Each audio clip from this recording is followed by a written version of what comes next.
Hey everyone, welcome to another OSR Tabletop with myself, DM Bloodworth.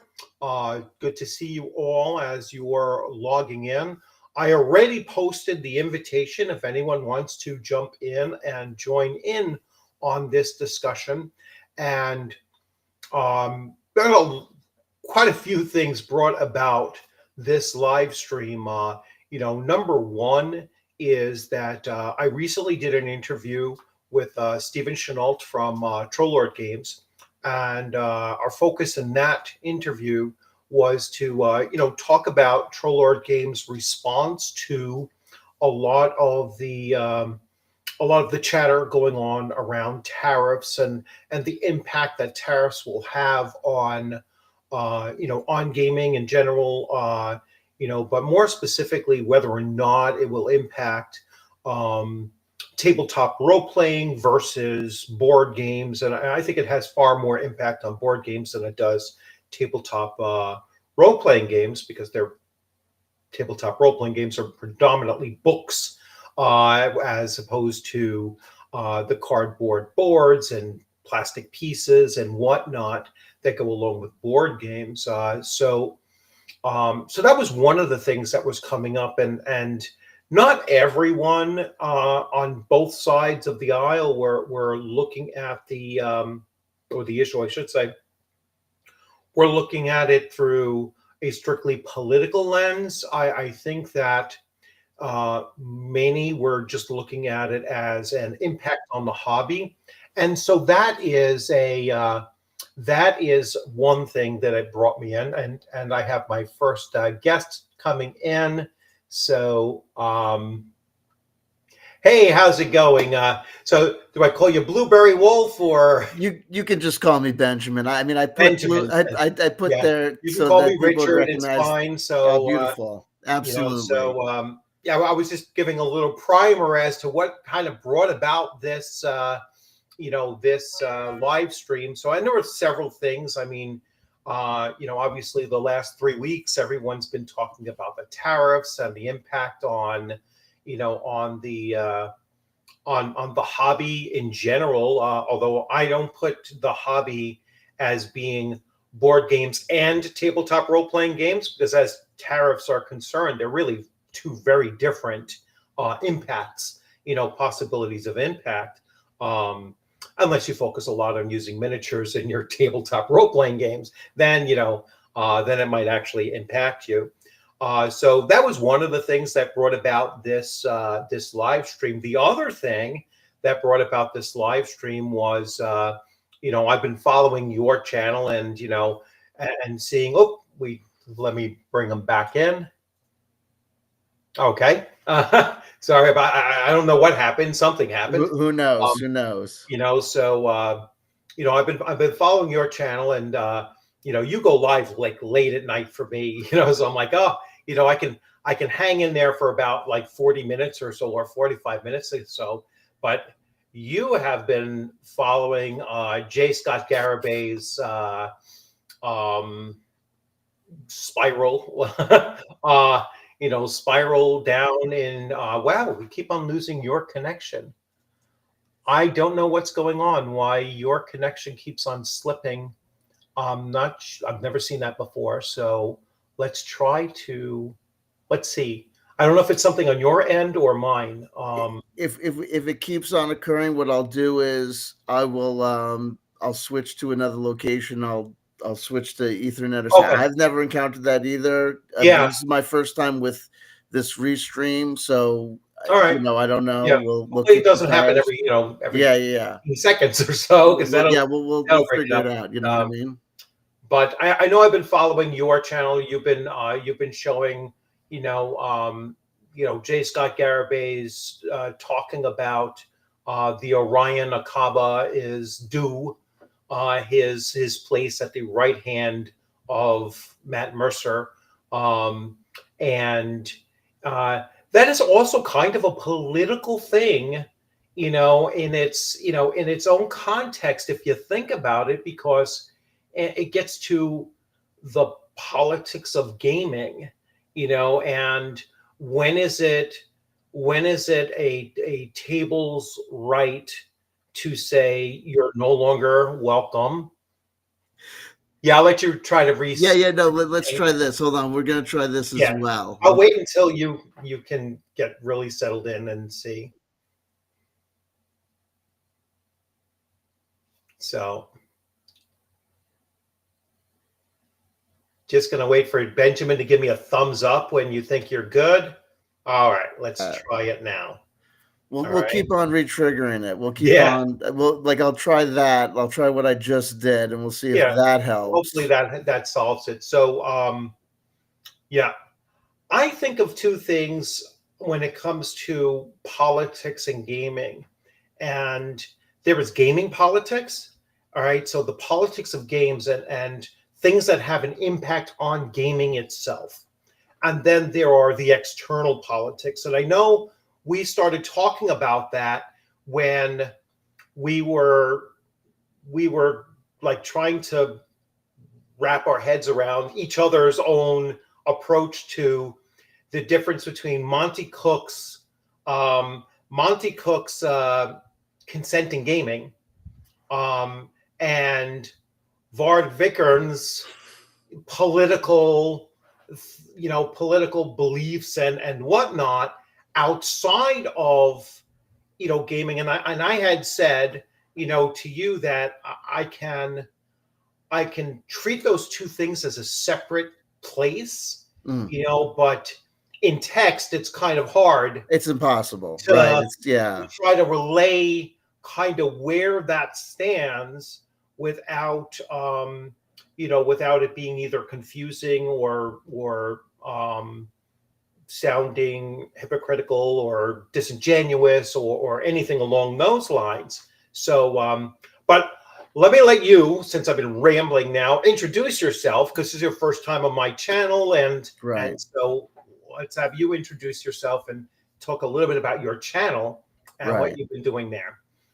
Yeah, well, I mean, you've seen me in the live chat before. I've been blessed. I've been, unfortunately, I've never been able to reap the fruits of the benefit, but I've actually been able to get gifted memberships to your channel every once in a while, and I'm a long time viewer and watcher. That's how I know that you know of the work of Vard Vikernes as an RPG creator. I know him from his days as a black metal musician. That's why I know about the controversies about him. Right. And I'm one of these guys that absolutely can separate the art from the artist. I'm a TTRPG fan from back in the day, back in my youth.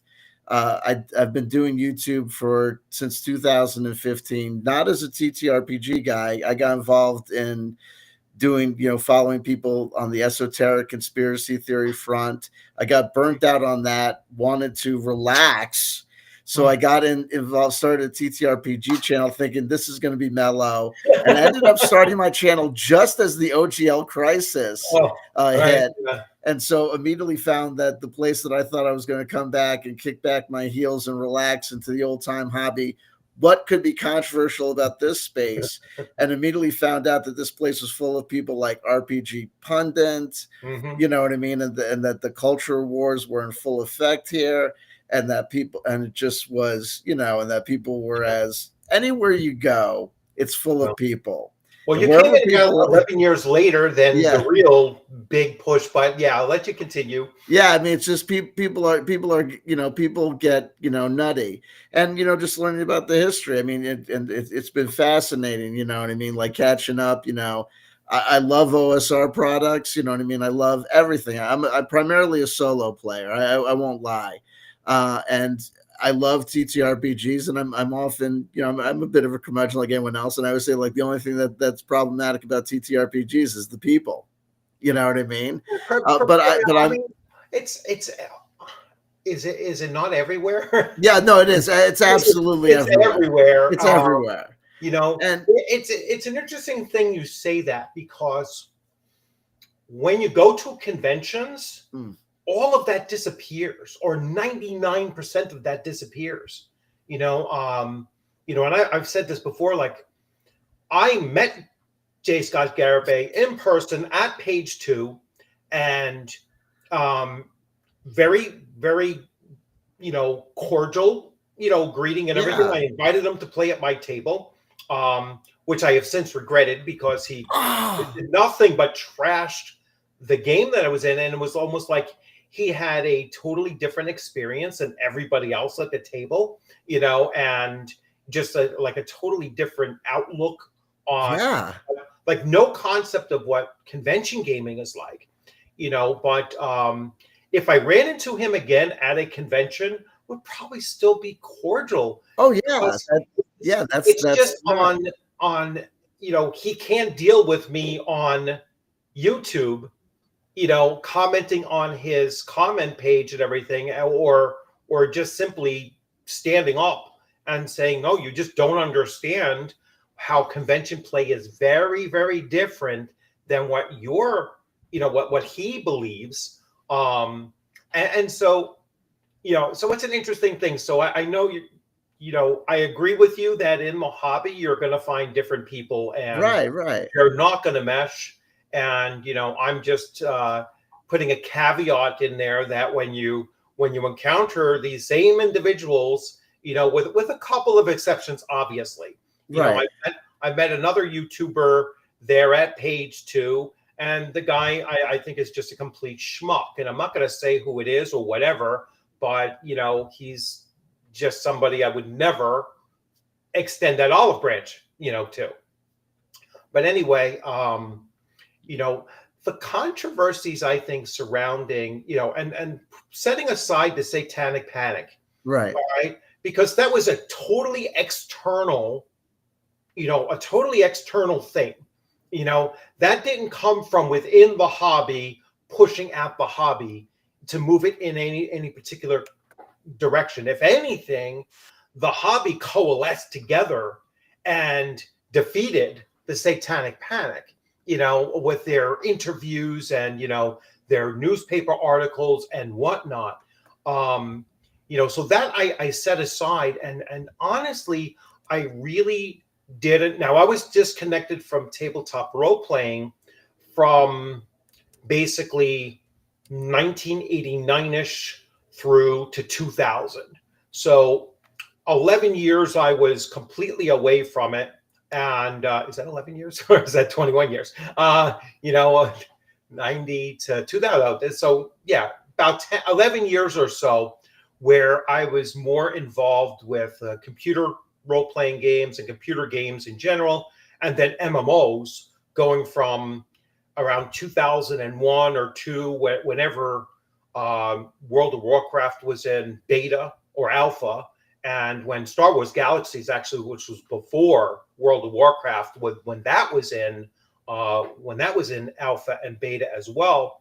So I made that long stretch, and I didn't come back to tabletop role-playing games until 2015.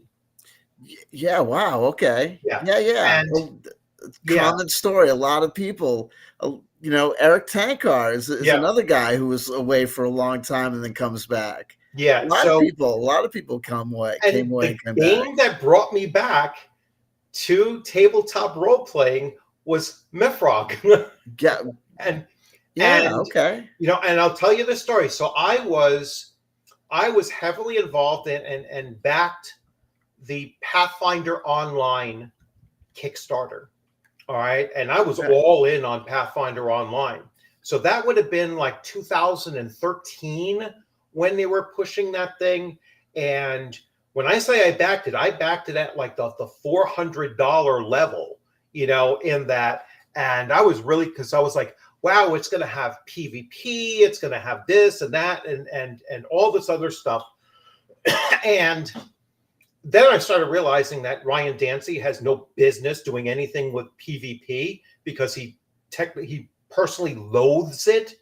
And I was like, well, he came out of CCP, EVE Online. So how could he loathe it there? Then I found out he got fired from there because he cheated, and helped out some gaming groups in there, giving them tips and shit like that. And a big corruption scandal with that. Almost killed the game, by the way. And so, I was like, no, he really does hate PvP. So he's just using PvP as a selling point, and then he defanged as much of it as possible. So I'm there following along with it. And then I see this post in their forums, all right, and it was someone saying, hey, there's this game out there and this creator out there, and we need to boycott the speaking of this game and anyone trying to promote this game, so I'm like, boycott it, and I'm contrarian. All right. Oh, yeah. Okay. I'm a very contrarian person. I consider myself educated. I have a master's degree in history. I was a school teacher for 26 years. Yeah. I knew you're a teacher. I'm used to dealing with teenagers. I taught mostly at the middle school, sometimes at the high school, and sometimes at college level. But I was mostly in the middle school, and I'm there looking at it. I was like, no, I like to really educate myself. Yeah. And so he's like, don't mention, Mifrog, don't So I'm like, well, now I'm curious. Yeah. No, yeah. And so then I go on Amazon, because that was the only way you could get it at the time. And I was like, it's $10 freaking. I says, for $10, I will find out on my own. And then I'm reading through it, and I'm like, game mechanics. I instantly started separating whatever because I didn't know all of the back history of it either, right? And so I'm reading through it, and I was like, this is a pretty cool game mechanics. And this was not 1.0. All right. Mifrog 1.0 was a freaking, he was probably still in prison when he wrote that. Yeah. You know what I'm saying? So I was introduced to it at 2.4, so I was like, all right. I was like, this is not a bad system. I kind of like this. It reminded me of a lot of the games that were much more lethal back in the day, like Sword Bearer, not Sword Bringer, Sword Bearer, which was from Fantasy Games Unlimited, if I'm recalling correctly. So I'm there looking at it. I was like, no, this is pretty cool. And then I'm getting into some of the stuff, and I was like, I'm assuming that a lot of this is like some of the cultural stuff, and so I can see that there's going to be some, I guess the Nordic, the Norwegian, or whatever. The ancient Vikings did not treat homosexuality, male on male homosexuality very well, right? They usually executed them. No. Female on female, they kind of excused it because the men were off a Viking or whatever, but, so I was like, I could see why that's going to be kind of, that's going to be kind of questionable in many people's minds here. And then remember, this is 2015, so it wasn't as, yes, 2012 started the Me Too movement and all of that stuff in tabletop role playing, and you had all of that going on at the time. But 2015, that had not fully taken root yet. And then I'm reading the other things, and I'll come out. I'll say there was like the Copper Men, which you could say was definitely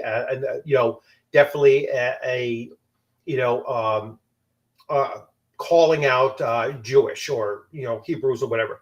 There was certainly an otherism in there, which I had less problem with the otherism, because I was like, if you're thinking about this from the perspective of people who felt like their culture was overrun and destroyed, by Christianity, certainly by the Romans, just destroying everything. If you're coming from a pagan perspective, all right, which he apparently does, then I can see it. I can definitely see the animosity towards that. Not necessarily, I don't understand the animosity towards Jews, because they were not, destroying, the domers of pagan, the dolmens. I'm sorry, dolmens of pagan shrines or anything like that. He oddly doesn't have that same animosity towards Muslims, but I think there's a reason for that, and that is he spent a lot of time living in Iraq because his father worked for the oil industry in Iraq, and so that's that's kind of a thing. Now he hates Abrahamic religions. Yeah. I get that. You got no. I'm sorry. Just you got to be careful with Varg because he's kind of notorious for being kind of a liar. Like so, a lot of his biography and his backstory, like as far as him being like in living in different places, a lot of people have questions about that. Yeah. So we always have to be a little bit careful with the guy. You know what I mean? Like I don't know what's real and what's not real.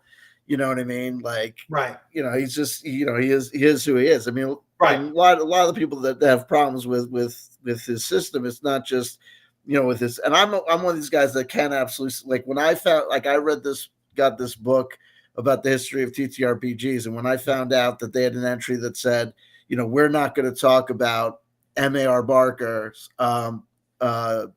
Empires of the Pelthrone because, of this, I was immediately like, I was not going to support anything associated with the estate because I found out, about, right. the stuff, but I immediately went to Noble Knight Gaming and bought up everything that I could on the cheap because I'm an explorer of information. Right. Don't tell me what I can't know because I want to know. Exactly. I want to figure out what the connections are. I want to figure out what this guy who was supposed to be the American Tolkien until people found out that, oh, you didn't say that he wasn't the American Tolkien. You just said you found out something disturbing about the American Tolkien.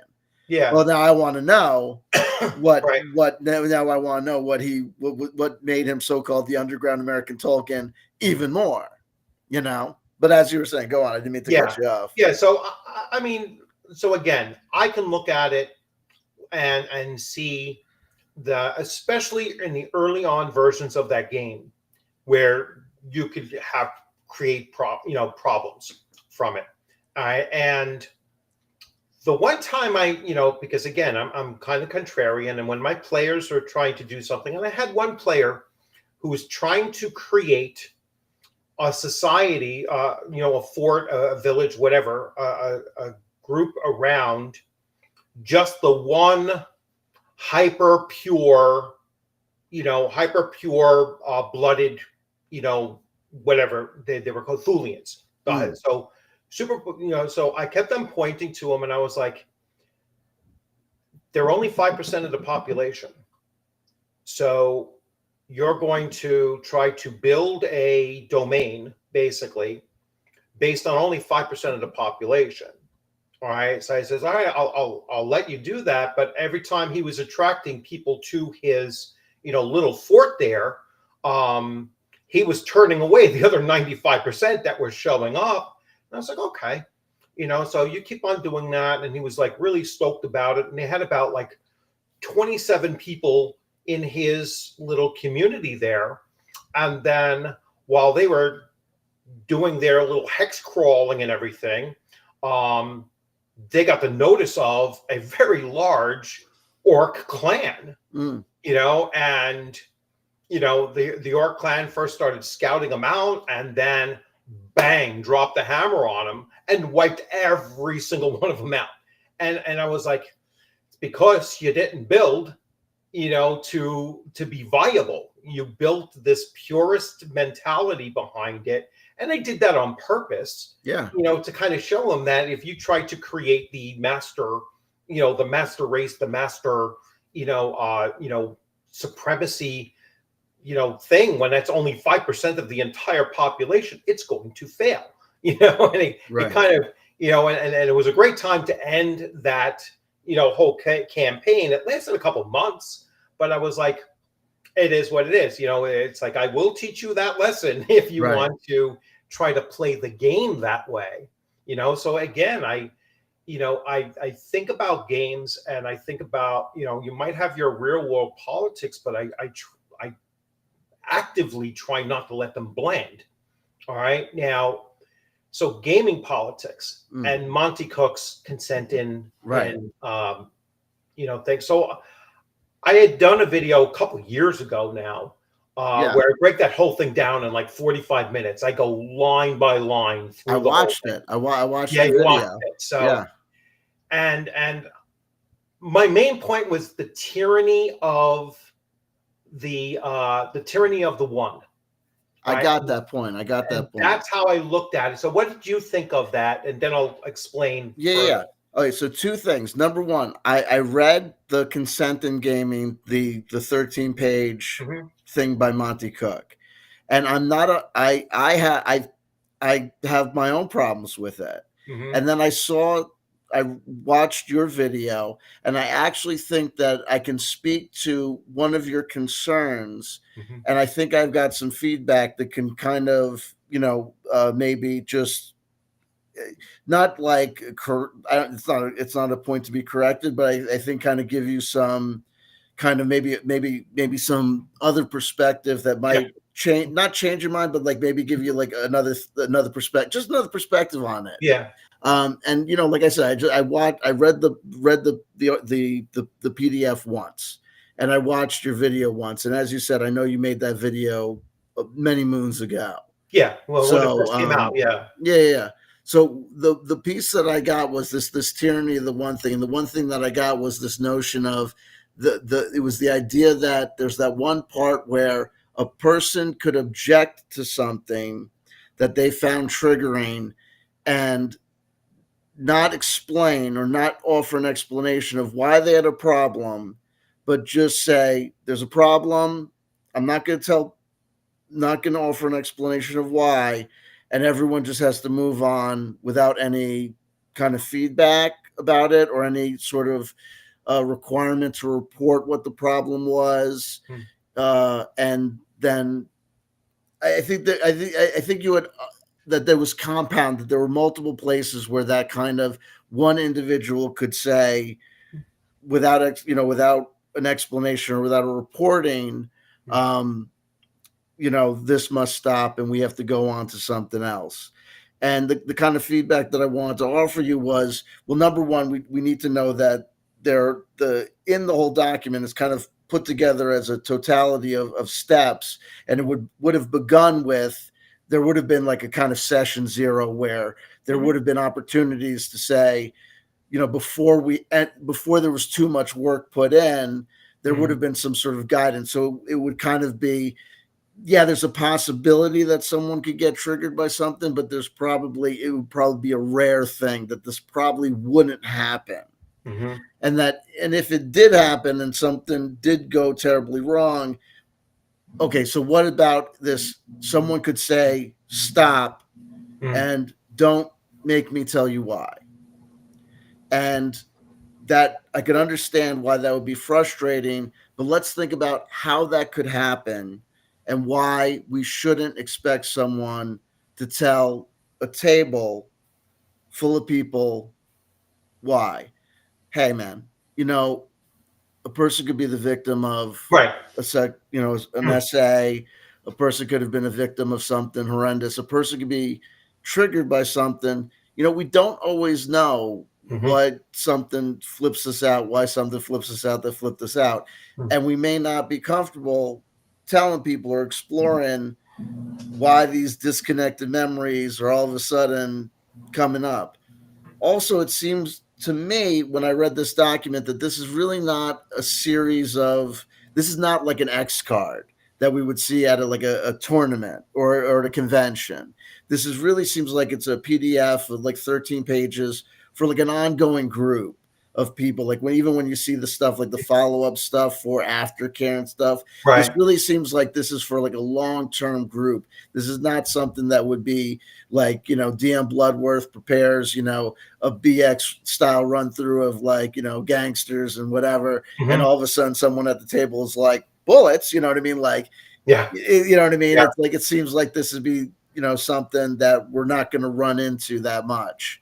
But that would be my feedback to say, hey, there's Yeah. going to be, if someone gets triggered by something, I understand why people would want to know and why people would say, hey man, you know what I mean? We're 45 minutes in, we're an hour and 15 minutes in, or this is session number 3.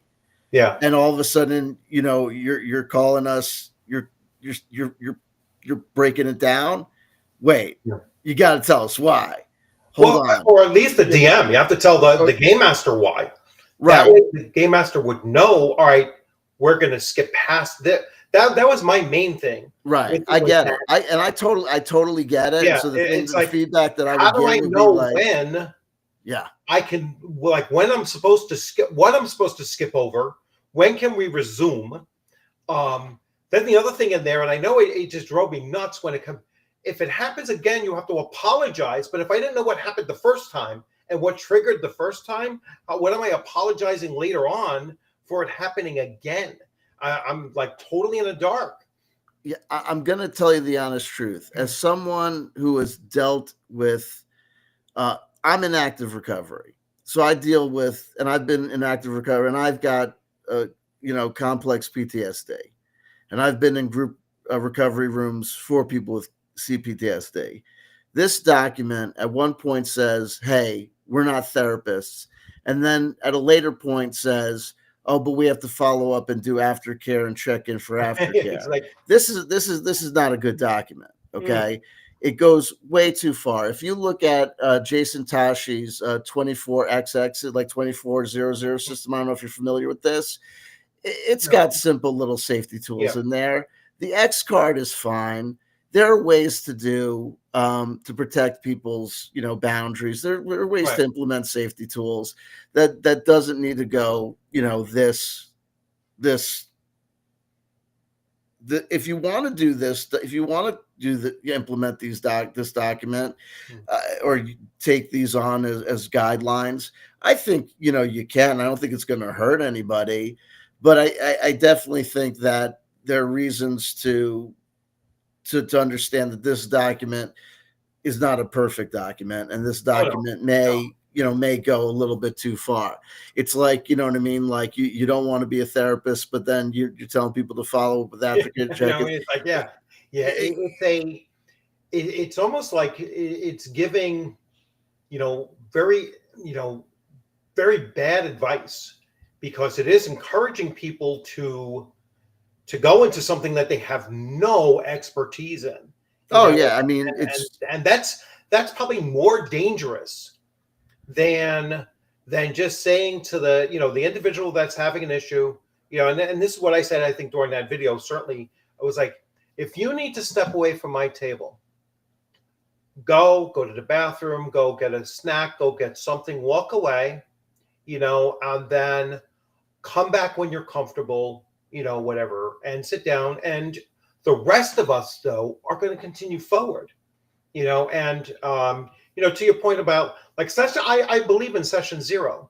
Right. And the one thing I say during session 0, and I say this often on my channel and in other places too, when this subject comes up, I'll say, listen, I only run a PG-13 table, and even in my home games. Right. All right. On my channel, I virtually never curse. All right. I try to keep my channel PG-13. Now, am I going to include slavery? Yes. All right. Because if you're talking about a medieval setting or whatever, slavery existed, and even more so in Dungeons and Dragons, or even Middle Earth had it. Even though people don't really think, but you had like the Haradrim and all of that kind of stuff. So you have all of that is just steeped through, Conan or whatever. It's all steeped through the whole genre. All right. And as a middle school teacher, I mean, the subject was slavery, but you're never putting it out there as this is the ideal and this is what the players are supposed to be participating in. Mm-hmm. You know what I'm saying? It was all, well, when you go to the Slave Lords modules of Dungeons and Dragons, all right, you were fighting against the Slave Lords. You were always taking the opposition to those things.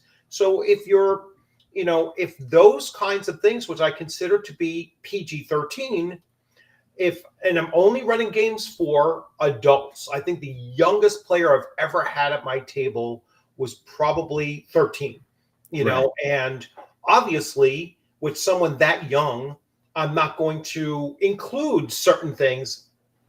But if I have an adult table and you can't handle PG-13 level material, then I think it's more of an issue that you might not be ready for, this particular game or whatnot, and I tell everyone, like if I'm doing Dungeons and Dragons, everything that's in the player's handbook, you can do. Everything that's in the Dungeon Master's Guide, I might use. And everything that is in the Monster Manual, you might encounter. All right. And that pretty much sets the tone. And that's in, session 0. So if you have an uncontrollable, fear of spiders, and I'm getting ready to run, Demon Queen of the Web Pits, sit out that particular campaign. That's just, my message to it. This might not be the game session or the campaign or mini campaign that we're going to be running, for you. And that's perfectly fine. You'll be welcome to come back when it's done. I'll let you go. No, just to give you a little feedback on that point. So on the subject of, these modules with this, you're fighting against the slave master. We need to know that it'd be great if everyone was DM Bloodworth, right? Because we know that there are people out there that don't follow that paradigm and will have modules or new modules where people are the slave master. Yeah. People will have module. People will. So, we have to remember we're at the point now where we got 50 years of TTRPG history, right? And that 50 years of TTRPG history is laid over the last 50 years of, modern human history.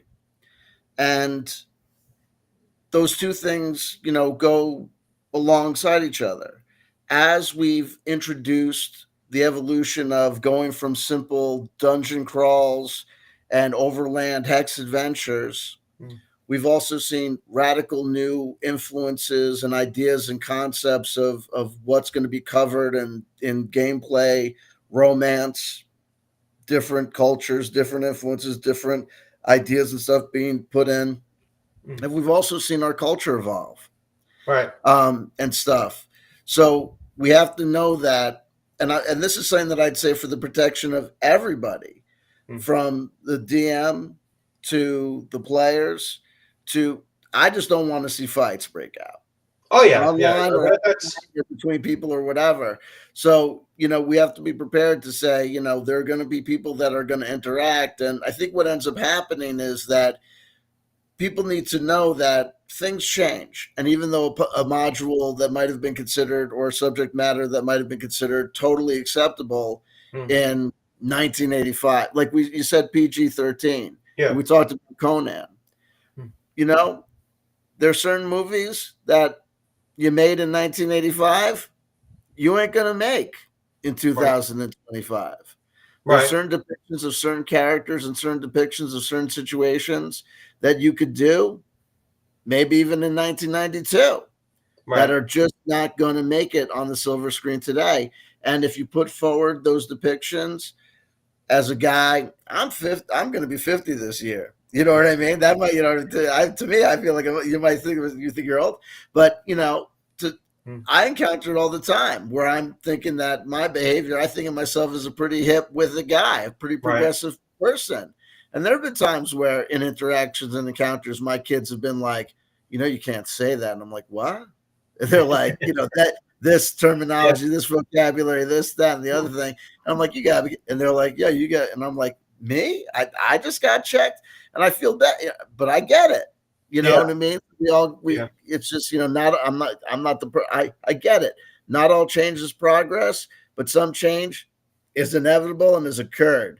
You know what I mean? So we just kind of got to make sure that we're all kind of staying on the same page as best we can, so Yeah. we don't ruin the fun for everybody. Right. You know what I mean? Yeah, and well, and that's why I really focused on the, because I also mentioned during that video as well, because it was kind of popping up at the time at conventions where there were disruptors going to tables Mm. and purposefully doing those kinds of things. And I said, and that was something I mentioned. I was like, there's nothing in here that empowers the game master to say, where's my X card?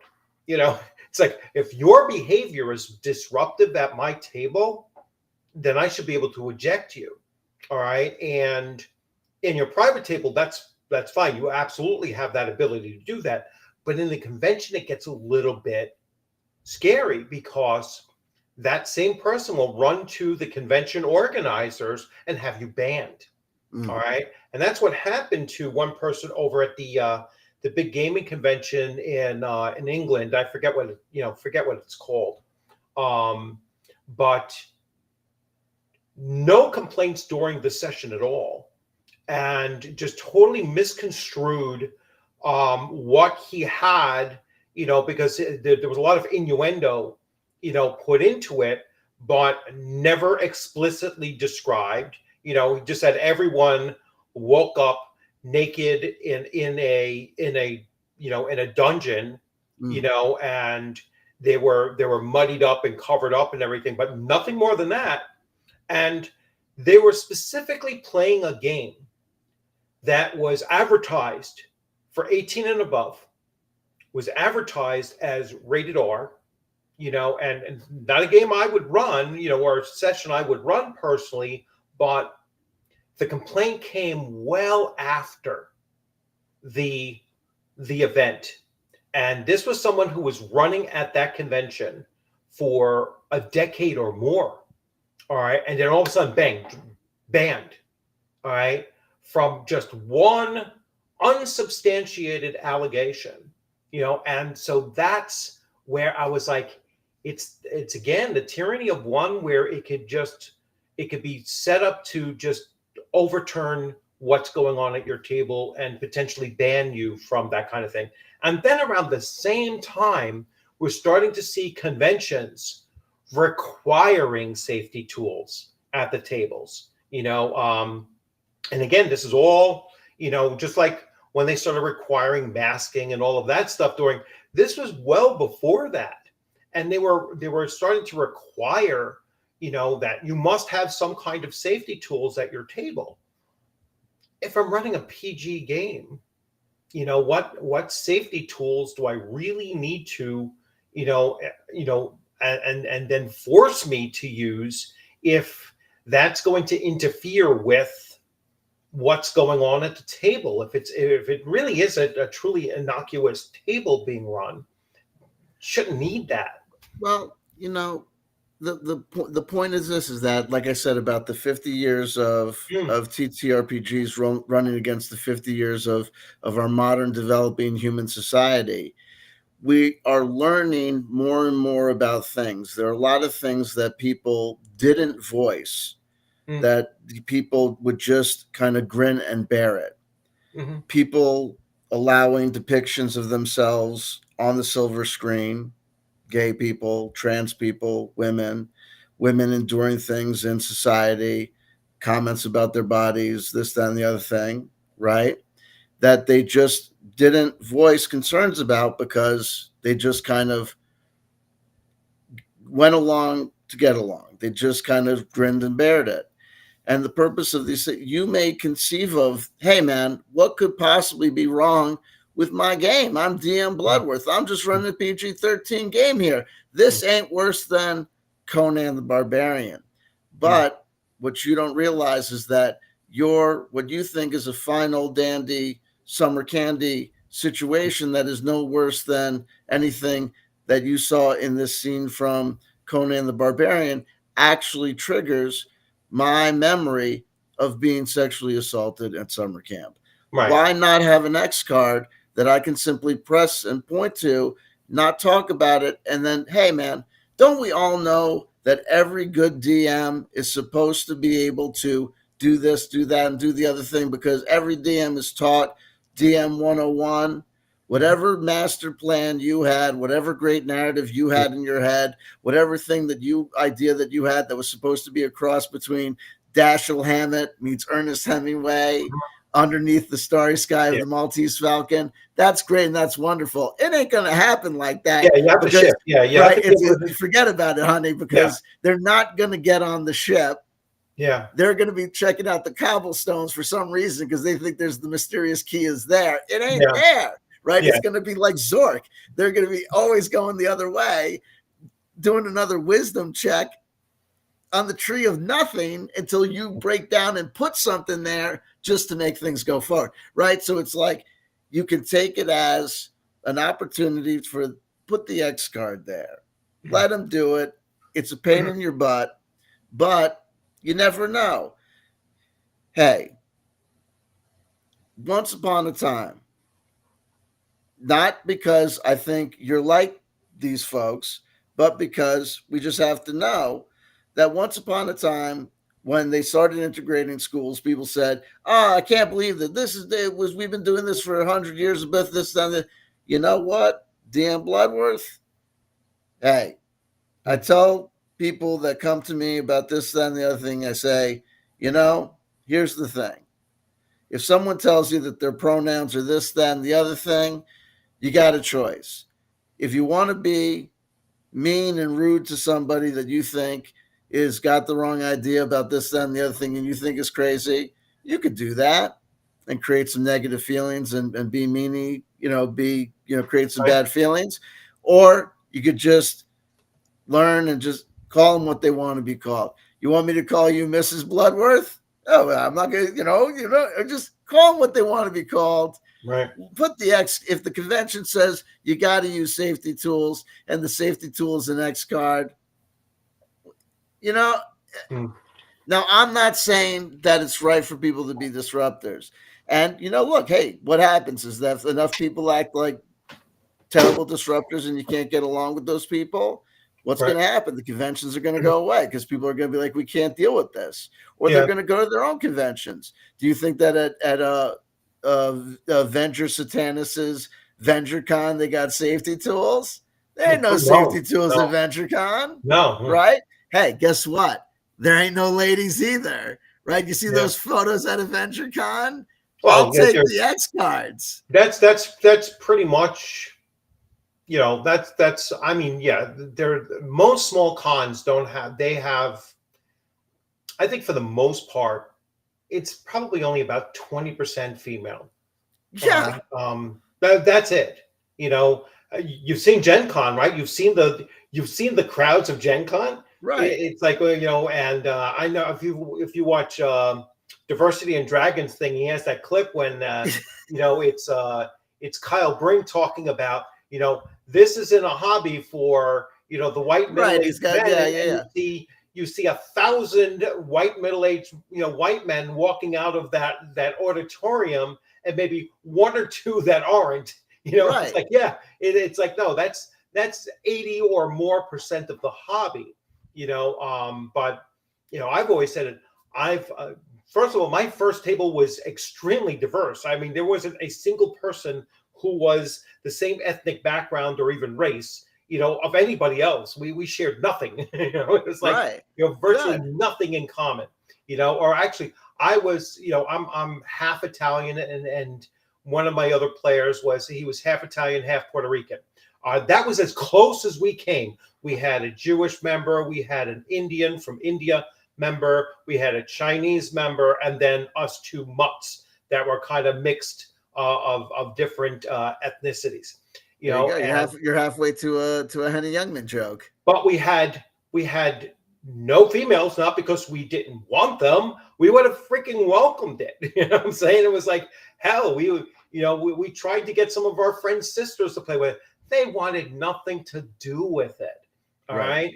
That was just that was just it. The girls were not into nerdy hobbies. Now I'm giving a blanket statement because that's my experience, right? So they wanted nothing to do with it.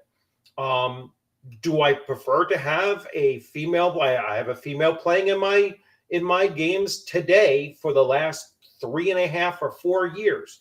Before that, in MMOs, women all over the place in MMOs. Yeah. All right. Especially like women running guilds in MMOs that were primarily PvP based MMOs, cutthroat as hell. I mean, they ran tight ships and they were cutthroat as anything, and it was like, damn, and far and calculating as shit too. It's like, it was like, wow. I mean, so I have tons of experience playing with all kinds of different people, and all of it, I will say this, all of it was organic. All right. Never did I say, oh, you come here, you come here, you come here, you come to my table. Oh, I got a nice mix now. Right. It was always organic. First come, first serve. And that's another thing that I really do promote. I was like, I don't have any kind of a litmus test. You can come and you could sit at my table, and I don't care who you voted for. I don't care what your ethnic background is, what your religious background is, what your pronouns are, as long as when you're sitting at my table, you're there to play, and you're not being a jerk, and you're going to kind of get along with everybody, and your purpose there is to have fun. Right. All right. I know J. Scott Garibay hates that, when you say, oh, the purpose is to have fun. No, and like Garibay hates anything, you know what I mean? I'm not there to be a therapist. I'm not there to help you work through anything. I'm there to help you escape from whatever you might be dealing with. I do believe in the escapism aspect of it, and that's why when I see something that is impactful of the game, impactful of what is happening at the table, that's the kind of political or agenda thing that I say, wait, time out.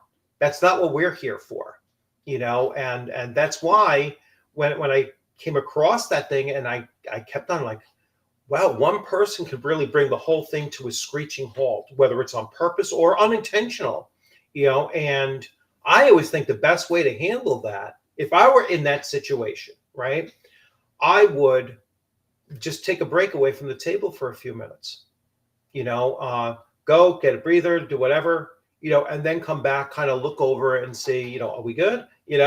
And, if I get a thumbs up, I'll sit back down again.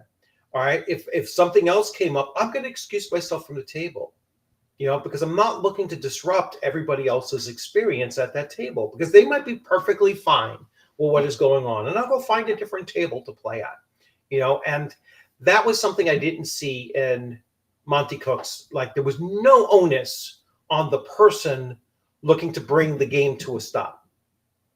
Right. Well, again, like I said, when I read the thing, I was really reading it and kind of pulling out the fact that it really didn't seem like it was a thing for convention play. It was really a thing for like a group.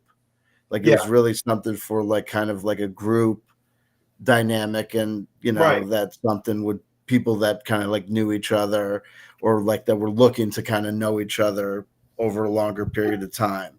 And again, like I said, having read the thing, I think and having seen your 45-minute take on it, I think I came away kind of feeling like I may have had more issues with it than maybe you had, because, and I think, I watched a couple of videos about it. I watched the RPG Pundit's video about it, which was, of course, was just hysterical. It was just, he was just, they're gonna, all the leftists want to put people in camps, and this is the first step towards, death camps for, the liberals want to put all, the Trump supporters in concentration camps. And I was like, okay, buddy.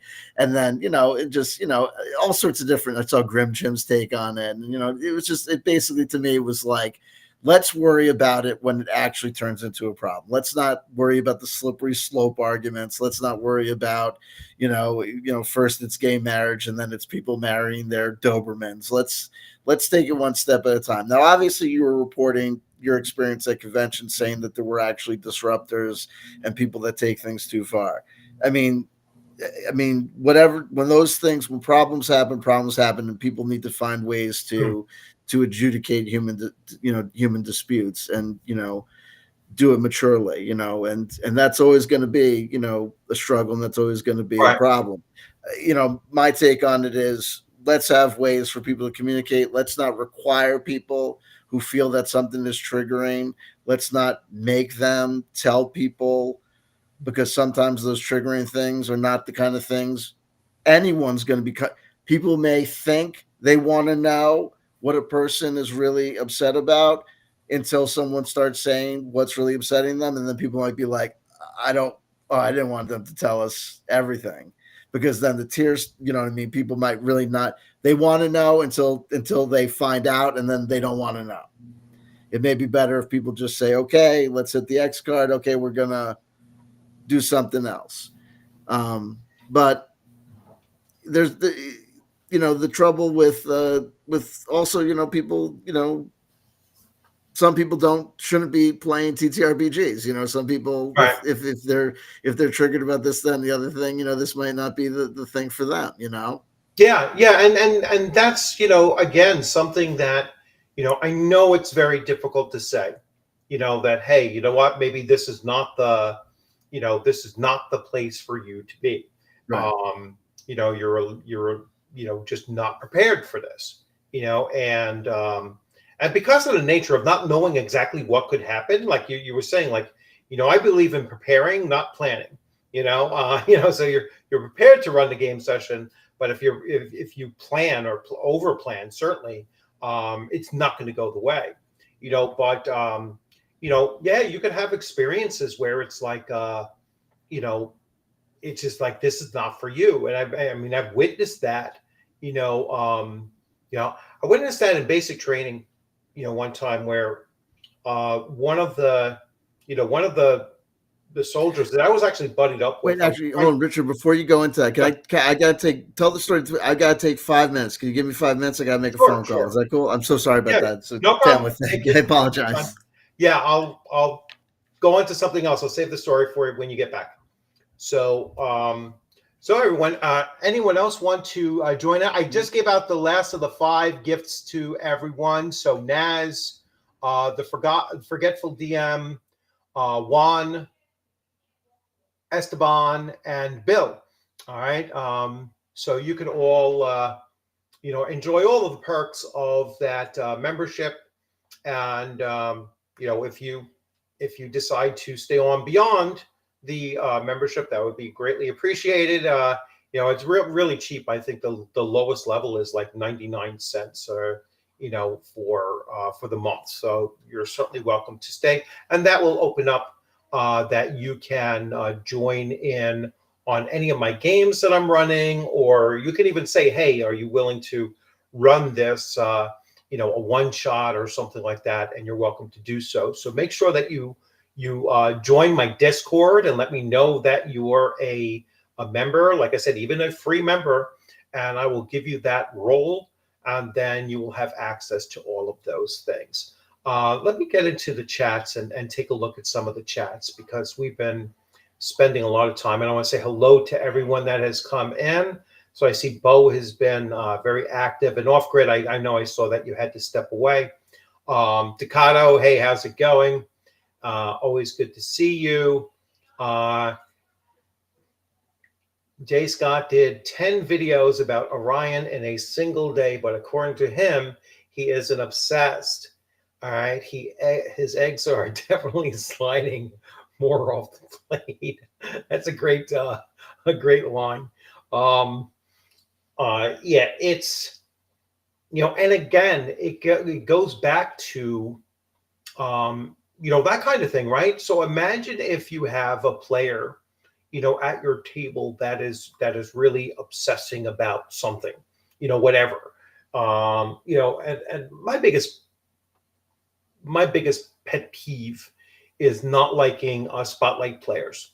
And so that's the kind of player that just wants that spotlight on the whole time. They want to do only what their characters are doing and whatnot. and so that's also disruptive gameplay. So that's something that I don't like to encourage or endure, as a game master. And so yeah, there's a lot of things that they're political on the outside of the gaming world, and I don't believe that you should bring real world politics into your game session in any way, or written into your rule books if you're a creator. And that kind of thing, I think, is crossing the line between the purpose of escapism when you're playing these games, and you're really twisting the purpose of a tabletop role-playing game. And the purpose of a tabletop role-playing game is for a cooperative narrative to be created amongst the players, through their characters. And their characters are not a depiction of themselves. Their characters are, a different identity that is maybe very, very different from the player character, from the player. I've seen people make these comments like, I want to see myself in the game. And it's like, well, this isn't that kind of game. I mean, if you want to see yourself in the game, stat yourself out. All right. And let's see how long you last, stat it out in the game. Now I've played games where, that's what you're supposed to do. Like Twilight 2000, the first edition, you were supposed to create yourself in there. Fortunately, when I played that game, I was only 3 years away from being in the Army myself. So, it wasn't as far of a stretch, at that time. But, but there's just a separation that should be taking place, and the separation of politics, the real world politics finding its way into your gaming. And I don't consider, whether or not, like, if you're including historical political realities, because I've seen some people go to the far extreme and say, oh, well, you have kings and queens, isn't that a political structure? That's just being silly about it, right? That's not taking the topic seriously. Yes, you can include slavery in your game, and that's not a promotion of it. That's just showing that in the genre of fantasy fiction, that's what is there. All right. So anyway, welcome back. So the story I was going to tell, so I had this, this buddy. I was buddied up with him, right? So it was kind of to take care of him, kind of thing. He definitely struggled with a lot of stuff, both physical and just didn't have, a strong mental, or emotional makeup of the young guy. And so we got to the point where we had to low crawl on our backs, all right, under barbed wire, in the in the mud, and this is where you have to go through, and you actually had to hold your rifle above your like right across your face sideways, so that the wire would actually rub right along and stay along the thing without, if you were off a little bit, it might scratch you here or there or whatnot, and as soon as he got to eye of the first wire, he just broke down. He was done. Right. And the 5 drill sergeants were like sharks. They came in, yelling at him, and he was done. He was just frozen, not moving anywhere, and the next morning he wasn't there. Yeah. And his bunk was stripped down in the middle of the night. His locker was emptied in the middle of the night, and he wasn't there. And I made the mistake of saying, "Hey, what happened?" Boom, we're all punished. It was like, because once someone was removed, it didn't exist anymore. Wow. You know what I'm saying? It was like, they're not worthy of mention. And it really was like it's like I could see, two things going on, because I was older when I entered into the military. So I was 23 when I entered into military, and I was, entering in 1990, ready to go off to Iraq. Oh, wow. So they were preparing us mentally for that, and some people just didn't have it, and so I was able to see that, firsthand, how some people just couldn't deal with that kind of pressure, and there were things that, they mentally trained us to do that on the outside would scare the shit out of people. You know what I'm saying? And it's like there was just certain things that, they embedded in us. Up. I think I know. I think I know how to solve the problem now. Okay. We got it this time.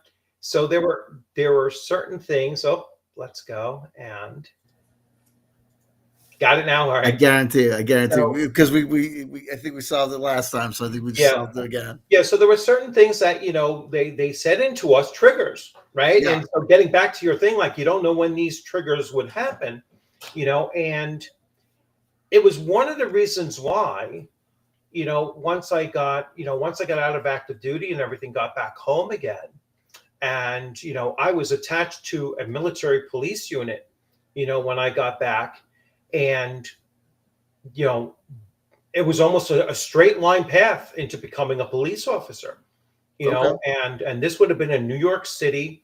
And, I'm sitting there and I'm looking at it. Most of my, fellow soldiers, both above my rank and below my rank, most of them were police officers, throughout New York, mostly the city, but, Long Island and whatnot. That's where we were stationed. And I was like, no. I said, I can't. I said, because the first risk that I perceived, all right, I'm dumping a whole mag.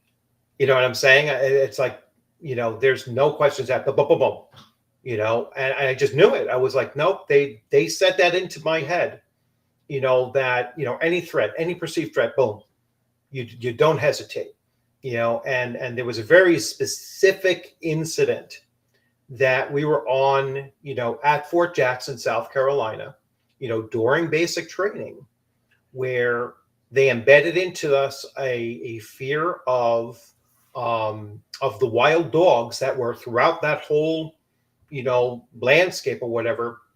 And there was probably about 200 of us on a firing line, and a dog came running across the berm, and it was vaporized. Wow. And the drill sergeants come running out, ceasefire, who the F fired? We were like, everybody did. Everybody. All right. Whole magazines, 30 rounds apiece. Everybody did. Like I said, I was older than most. So when we got back to the barracks and everything, I was like, there ain't no goddamn way a dog or any animal is running across a berm with all that gunfire going on. All right. It was released. Yeah. And it was to see if 200 people, boom, instant.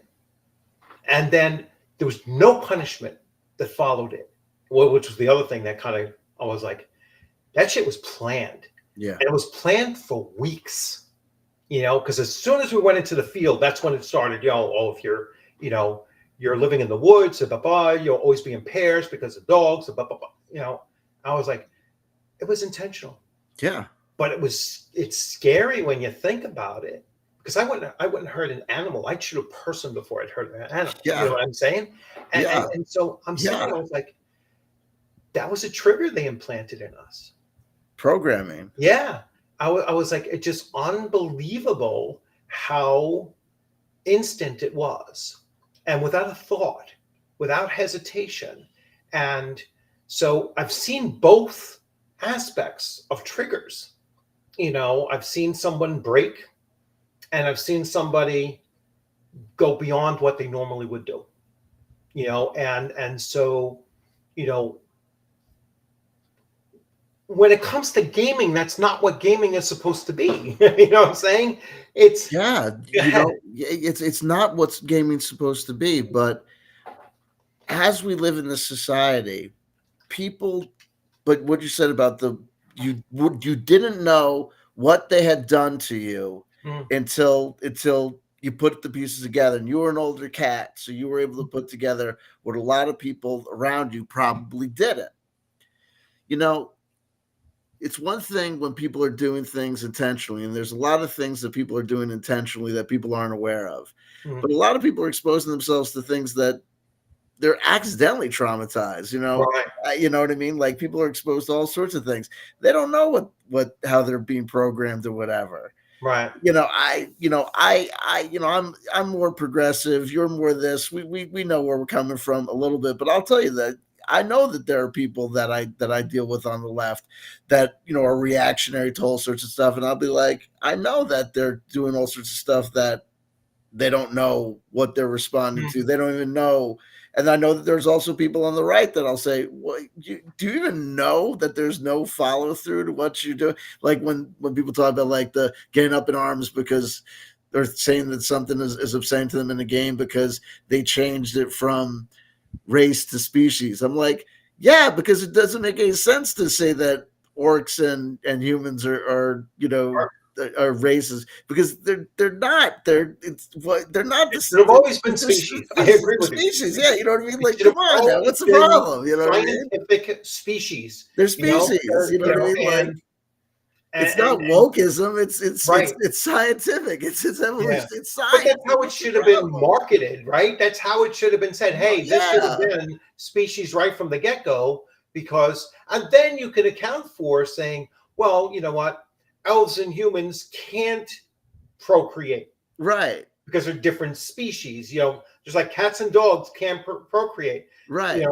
Humans and orcs can't procreate. That's fine. No, nobody ever made a half elf and half dwarf. Why? Yeah, you know what I'm saying? Because they were considered different species. It's like it just made no sense. Right. You have to go across the board. Just. But you've definitely witnessed what I've witnessed of people being like, "Oh, you're changing it from race to species because you're woke," and I'm like, "What?" You know what I mean? No, like, it should have always been species. I mean, there's other forms of like wokeism, and I know woke has been co-opted to mean something, from both sides, to mean something that it wasn't originally intended to be. All right. Listen, so there's that's just like everything else. Everything else, you know what I mean? I'm a firm believer in using the 2010 dictionary. It was like I never exposed any of my students, which actually all the dictionaries were 2010. That's why I mentioned that. But I was like, no, because it was after 2010 that they started changing the meaning of words. And it was like, and I don't think woke was a word at the time in 2010 anyway, but I understand what it was meant. It's just supposed to be acknowledging differences. Right. All right. But nobody treats it like, even from that side, don't treat it like it's acknowledging differences. They don't. What ends up happening is that where we get into problems is this, right? Like, I know, look, whoever you voted for, you're you. Whoever I voted for, I'm me. Where we get into trouble is when people turn things into like Bud Bowl. Tastes great, less filling. And people are like, people on the left are like this. And this people on the right are like this. And these people are NPC, Orange Man bad. And the people on the left are, if you voted for this guy, you're a quasi-fash, pro-Hitlerian, racist, homophobic, transphobic piece of garbage. Everybody's an individual. We have to treat each other as such. We have to stop using these silly generalities and treat people like they're pieces of Lego pieces out of a box. We have to encounter each other as individuals, Right. and treat people as individuals, and stop using these lazy terms, and understand that a lot of the people that we encounter, even in these gaming spaces, who are using these terms, a lot of them are using those terms and waging those fights because they have an agenda, right? They have a marketing ploy. They've got a identity that they're trying to sell, and they've got product to move. You know what I mean? We're this team, they're that team. Buy our thing if you're on this team. Don't buy that. Don't buy that. Oh man, that's that rainbow, funky haired, leftist woke stuff. Oh man, if you play that stuff, you know what I mean? You're going to wake up, with a vagina. No.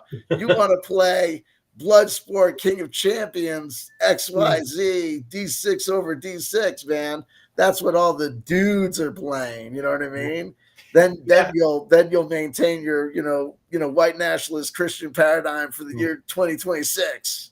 You know what I mean? I prefer apolitical game systems. I'm a big fan of Castles and Crusades, and because I think Trollord Games pretty much tries to we're just about making games, and Shadow Dark, because Kelsey Dion is all about just playing games.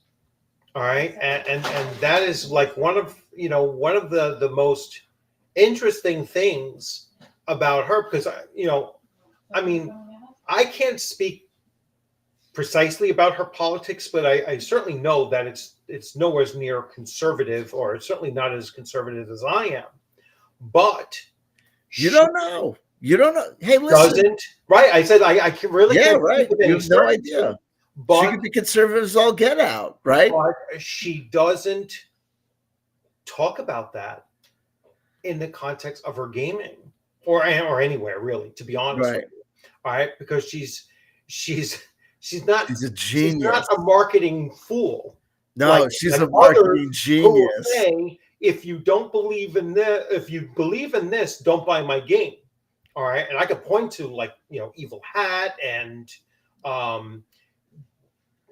Daniel Fox was with Zweilander, which he recently made a turnaround. All right, being interviewed by RPG Pundit of all people. And he said, you know what, that was really a stupid thing that I did there, because he probably felt it in the pocketbook. You know what I'm saying? Or wallet, I should say, for him. He certainly felt it, but others will be like, oh, don't buy my stuff. Or in board gaming, you'll have a freaking clown. Who was that one? Eric Lang. All right.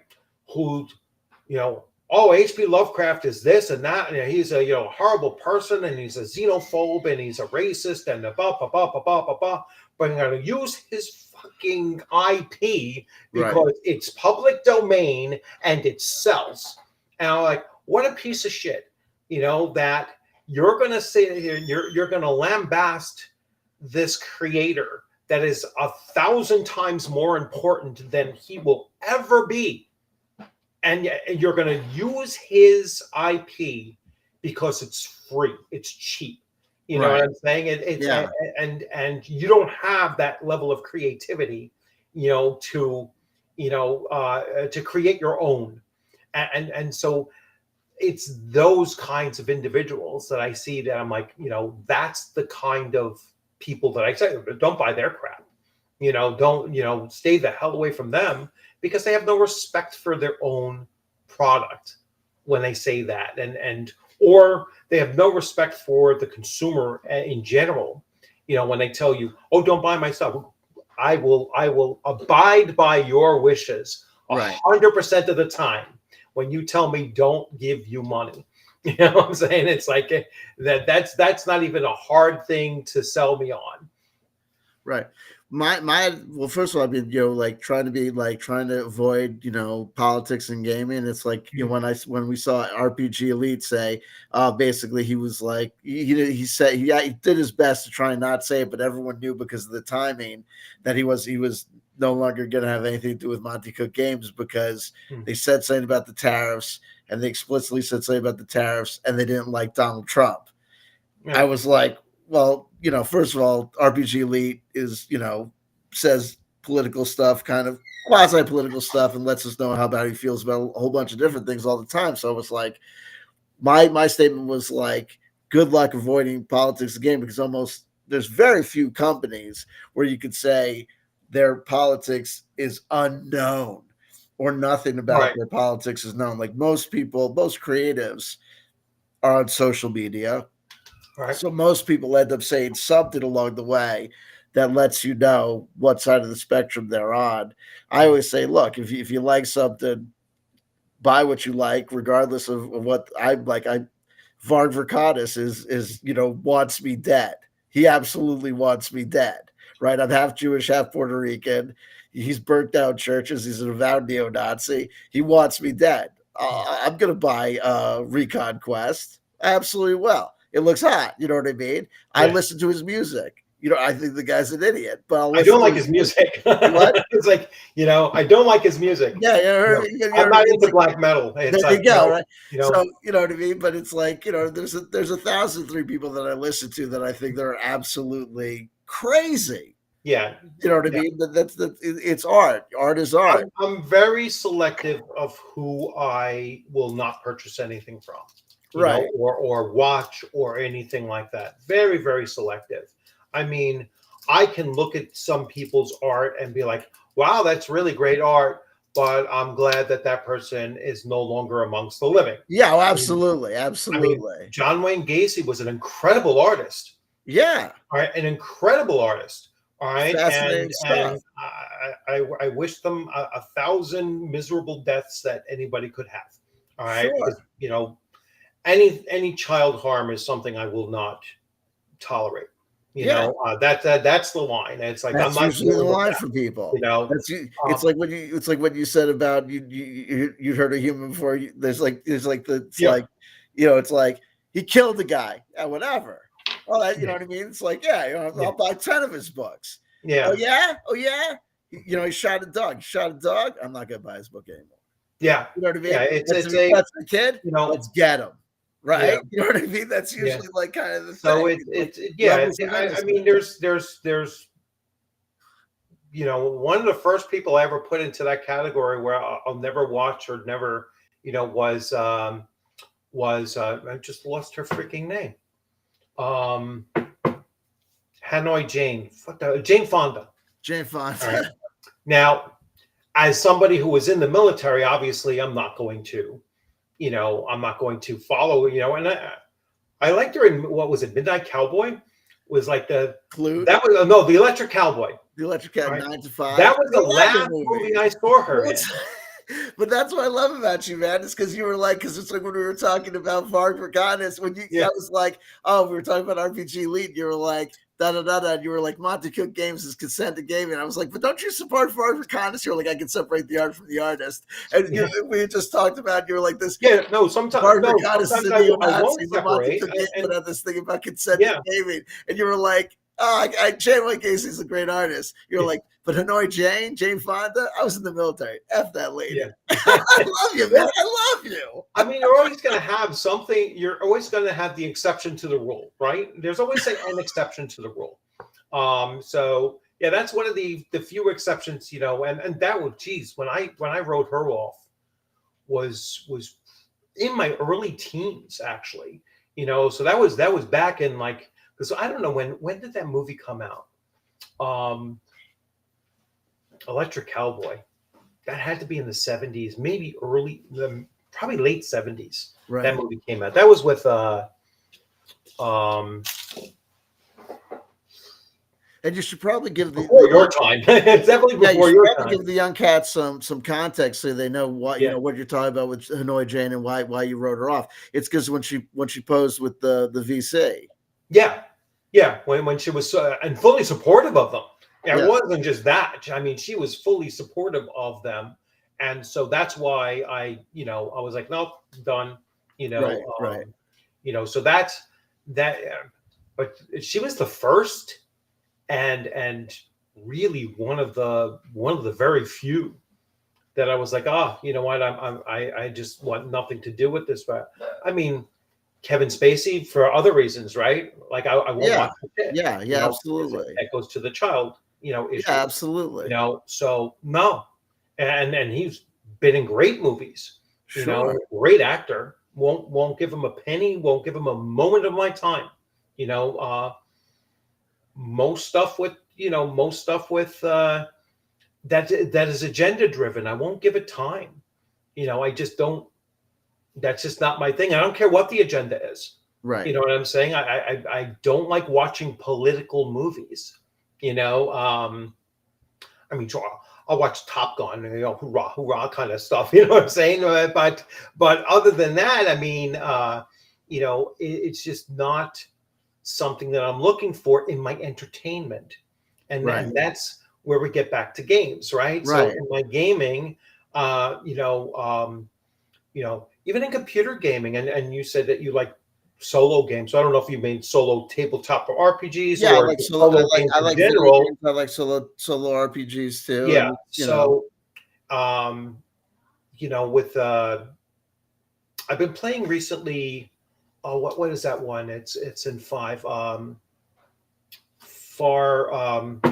Cry 5. Yeah. Okay. Which is like crazy. I don't know if you're familiar with that game at all, but it's like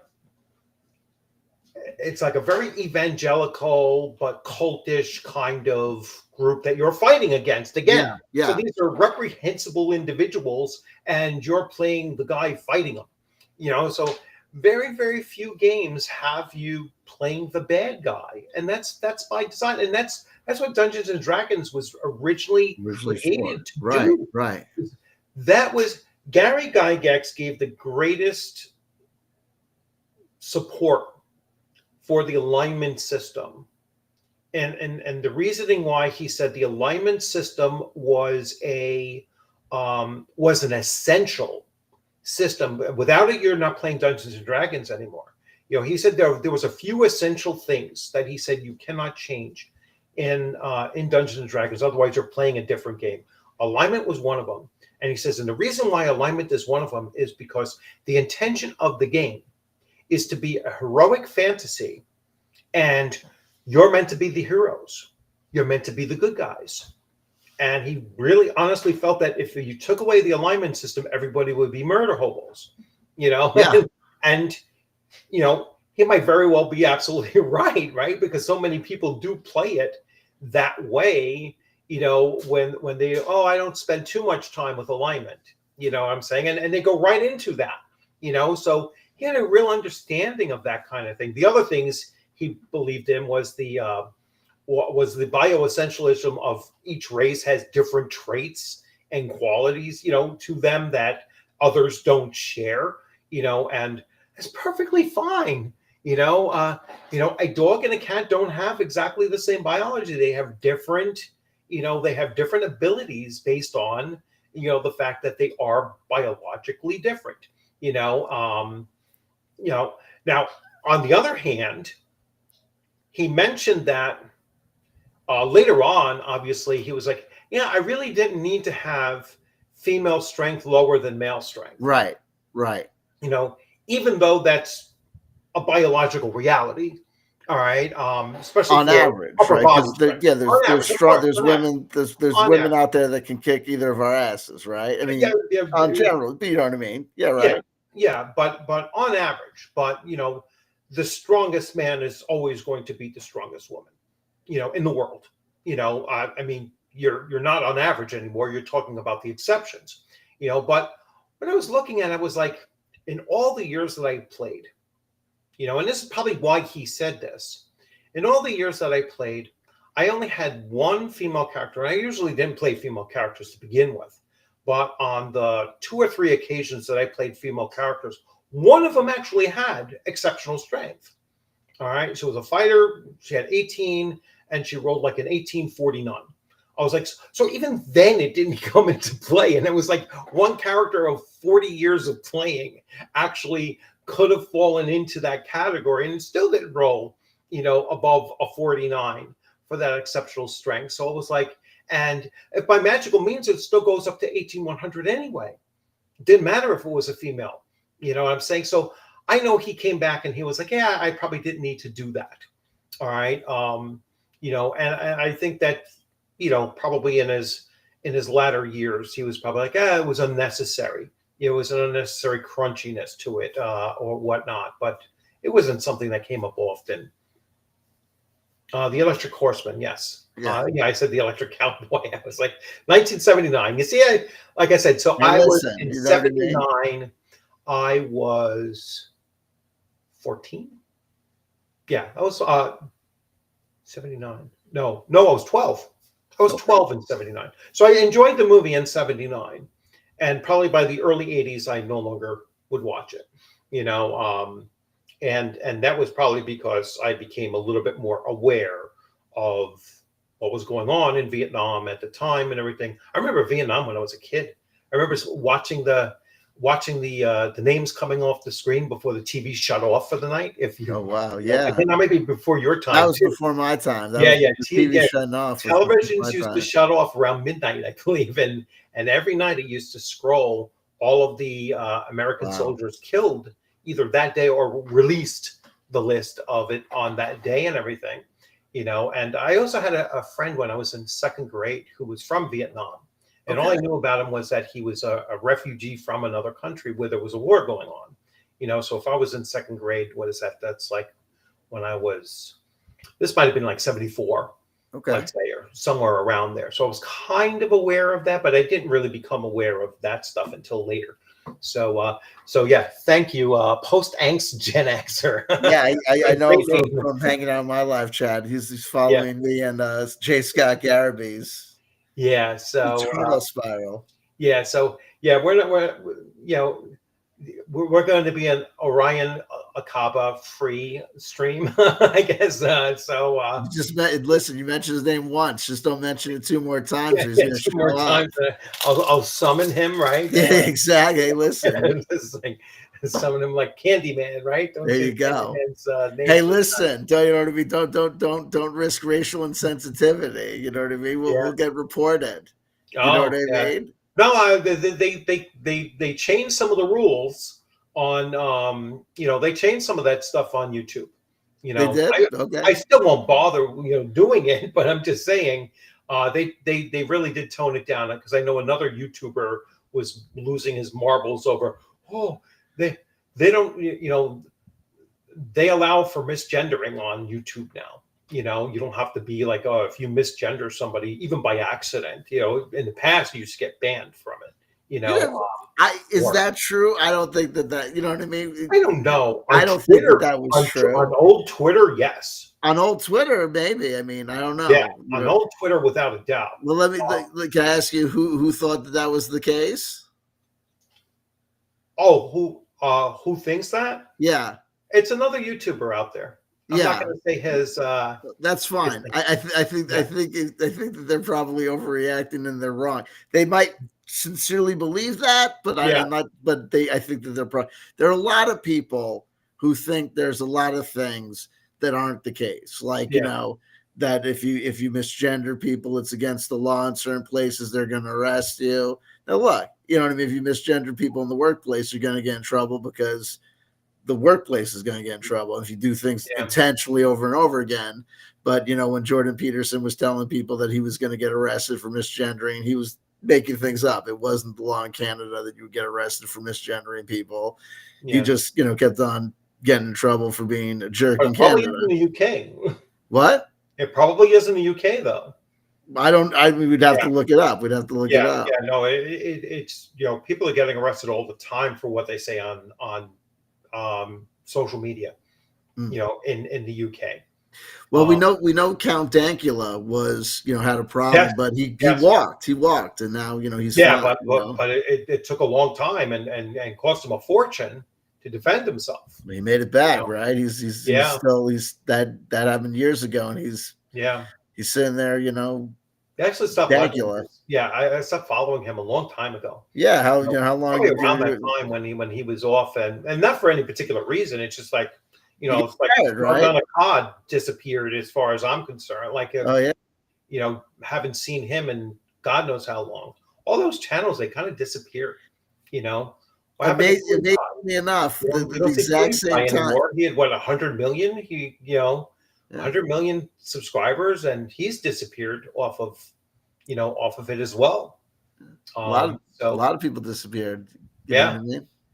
Hey, yeah, listen, go woke, go broke, go right, fall out of sight. You know what I yeah, mean? yeah. I guess any extreme is not gonna Not do worth you it. well. That's why I That's try to it. stay Stay in the middle. as middle as possible, or just I'll admit like slightly right of center, let's say, or whatever. But certainly center someplace. It's Yeah. like I know others will say, I didn't move there.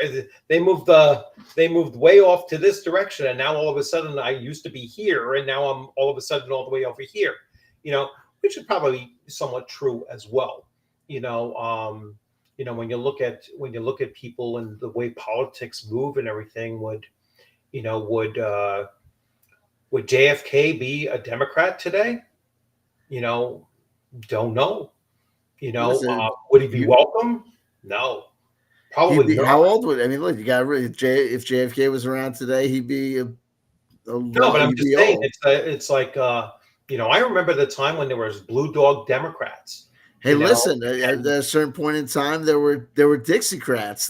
yeah, They'd be right of Trump, yeah, right?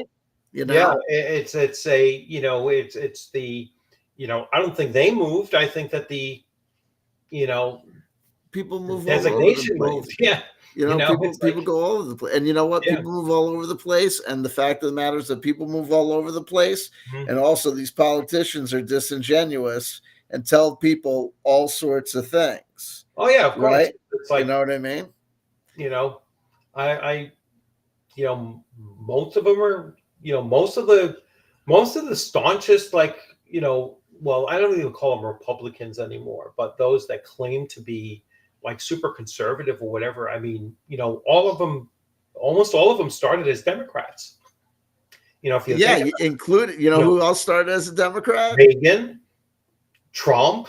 Trump. Yeah, Trump was for Reagan, Ronald Reagan was a Democrat. yeah. Trump was, Trump was a Democrat for longer for than he most of was his a life. He Republican. was there. You know, Bloomberg was a Democrat, but then he Sure. ran as a Republican right after Giuliani.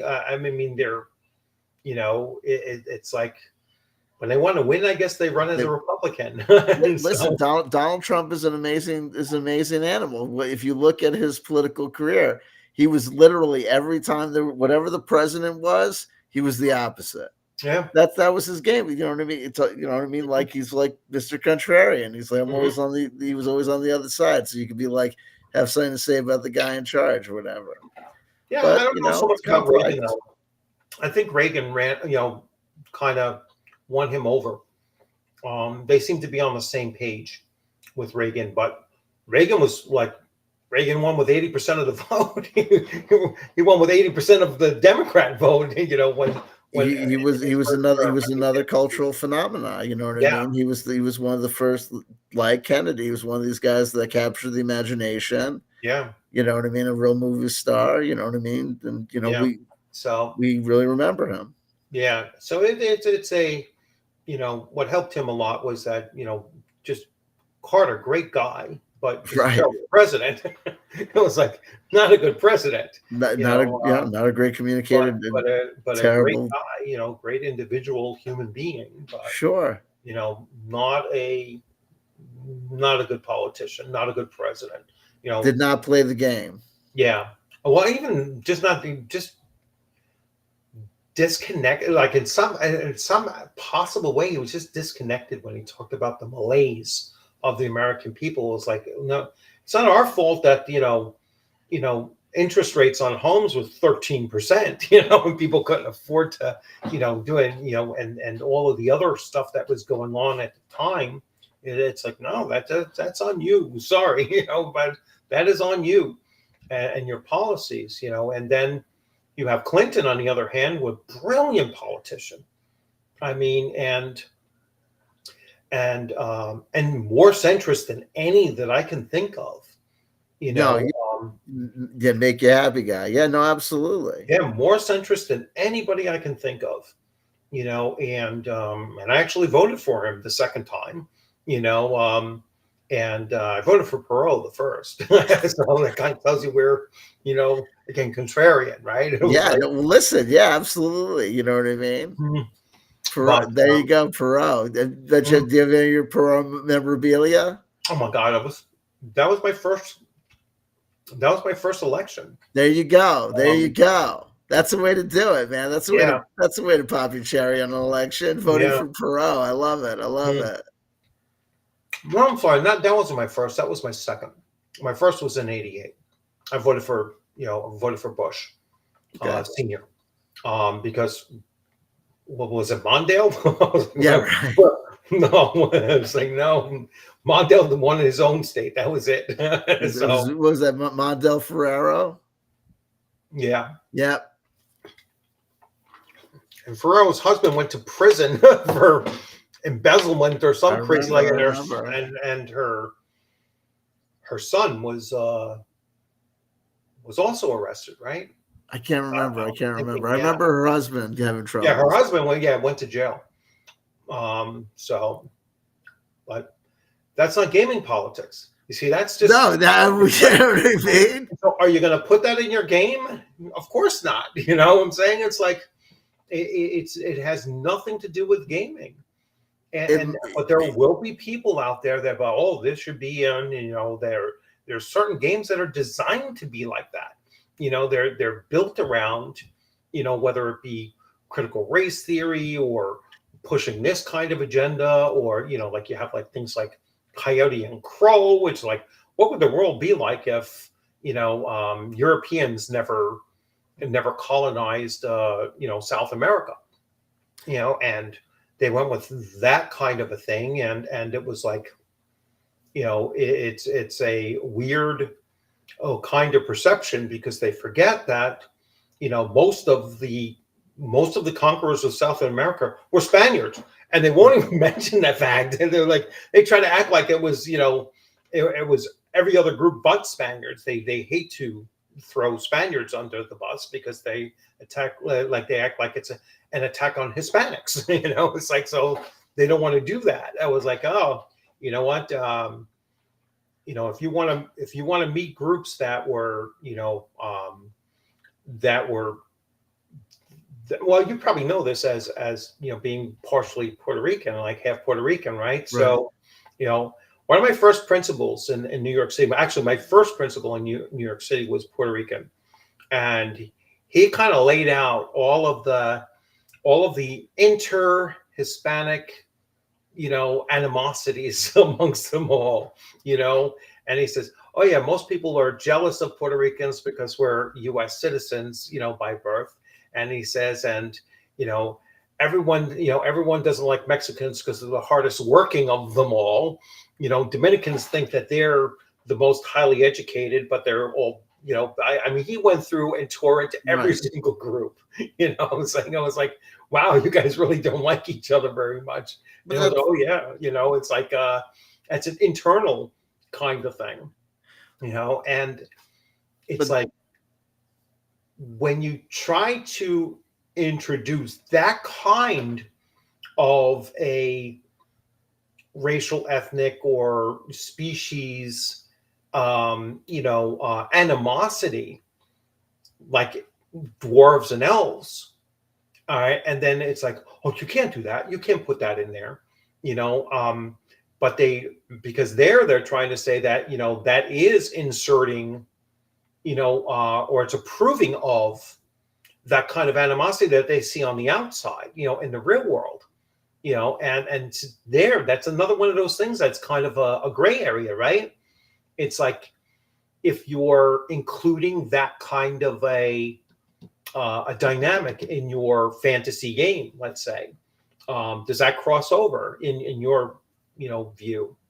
Well, I mean, there's a couple different things going on. Like, number one, it's like, sometimes I hear people say, oh, well, they're saying that orcs are representatives of this racial group, and they're saying that elves are representatives of this racial group, and it's like, who said that? And just because one person says that on Twitter, or one person writes a letter to WotC and declares that they've got a problem with orcs because they identify orcs as being a stand-in for the minority group or oppressed minority group X, Y, or Z, doesn't mean that that individual speaks for everybody on the left or everybody from that implied or impugned racial minority. So we always have to be careful of being, roped into or letting people be roped in mass to these different things. As far as Coyote and Crow is concerned, I've never played it. I haven't read the book. I've heard about it. It wasn't something that I was attracted to exploring in a particular way.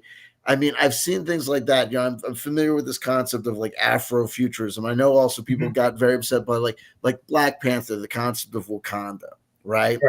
When Black Panther came out, there were a whole bunch of people online on YouTube that were like, part of this whole go woke, go broke thing. We're like, Wakanda, are you kidding me? Everybody knows that Africa is like this, like this, like this. And they're depicting this imaginary fantasy place where this African nation has all this advanced technology. And it's like, it's a fiction.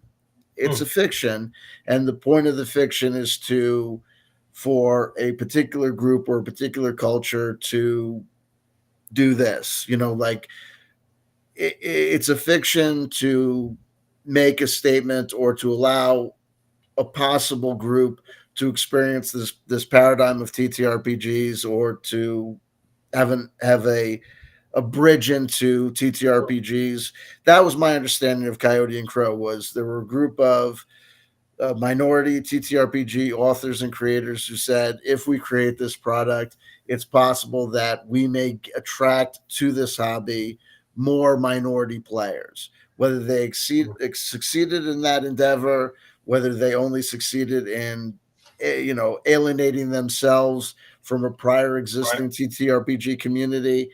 It's not for me to say, because like a lot of these things, we have all these people have all these online discussions and arguments about things, but there's no survey, there's no polling, no one really knows what the bottom line on these things are, and really no one objectively. Sometimes it becomes almost impossible to really analyze the product in and of itself, right? It almost becomes impossible to see the writing, the work, the mechanics, the game for what it is.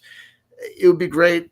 This is like why it's great to have to say, leave the agendas at the door. Just create, just write. If you want to write a TTRPG that features people with melanin in their skin, just let it be that. Yeah. You know what I mean? And then we don't need to worry about if it's in this environment. Don't have it on Earth. Have it merely be in another planet, another realm, another universe, and then we don't need to interface with these questions because we'll never know. You know what I mean? What this alternative reality is, and it may only serve to create animosity or whatever. And to those people who say, well, as a cis white male, who are you to author an opinion?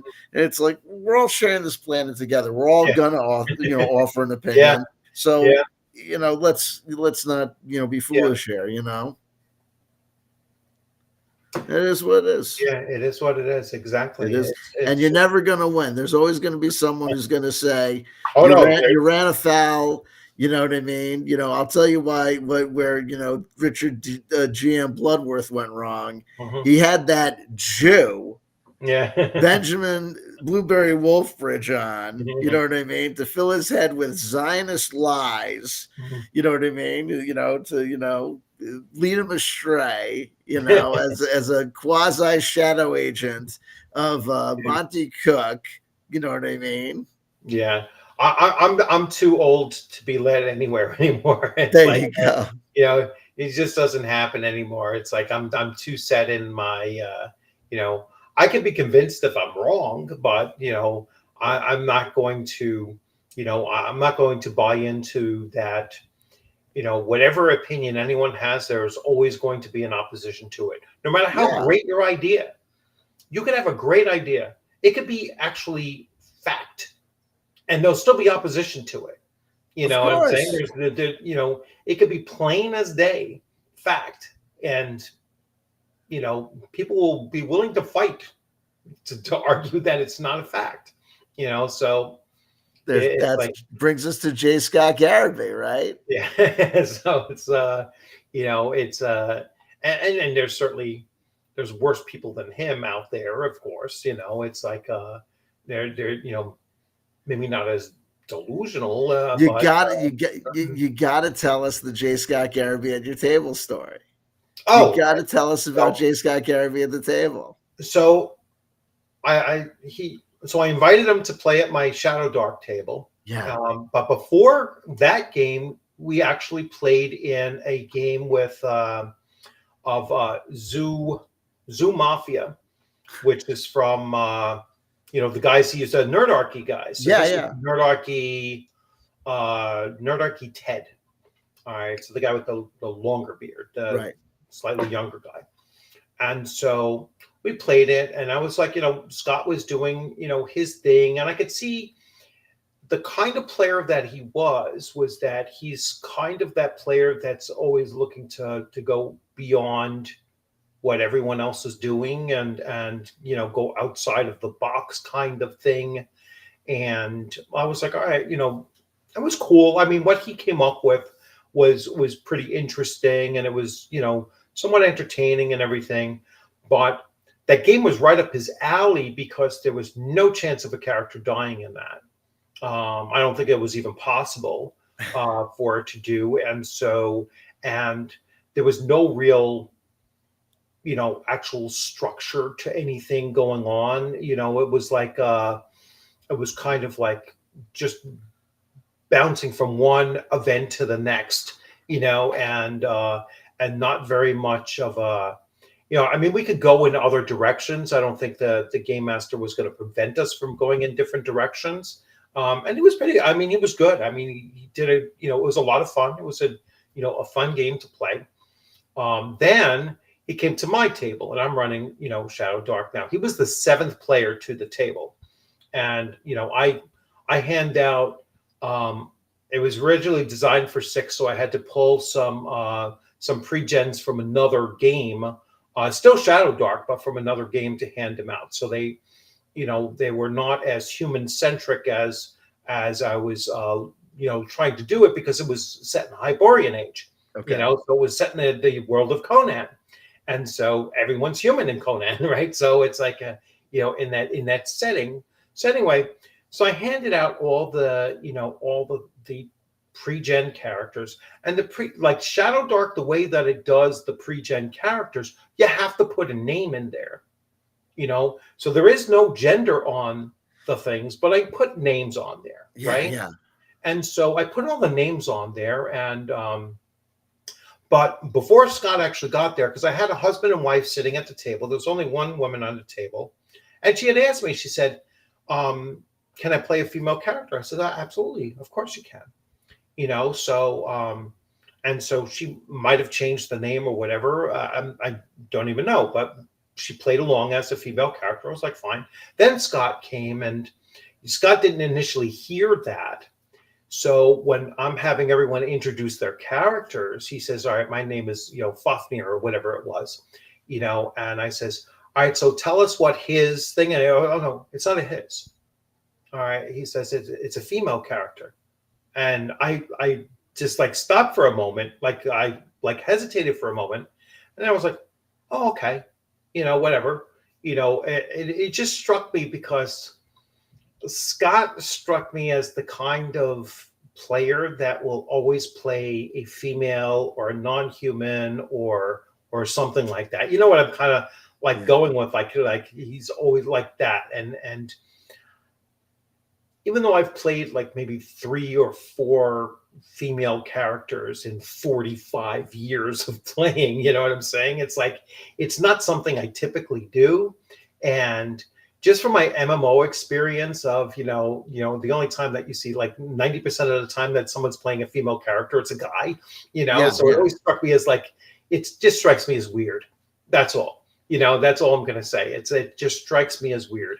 So anyway, so I hesitated for a moment. He made this big deal after, in one of his like response videos. Yeah, I was going to say, it's like, you're totally mentioned in one of the response videos. He's like, this. Yeah, like I was like, that's not at garbage all DM. what happened.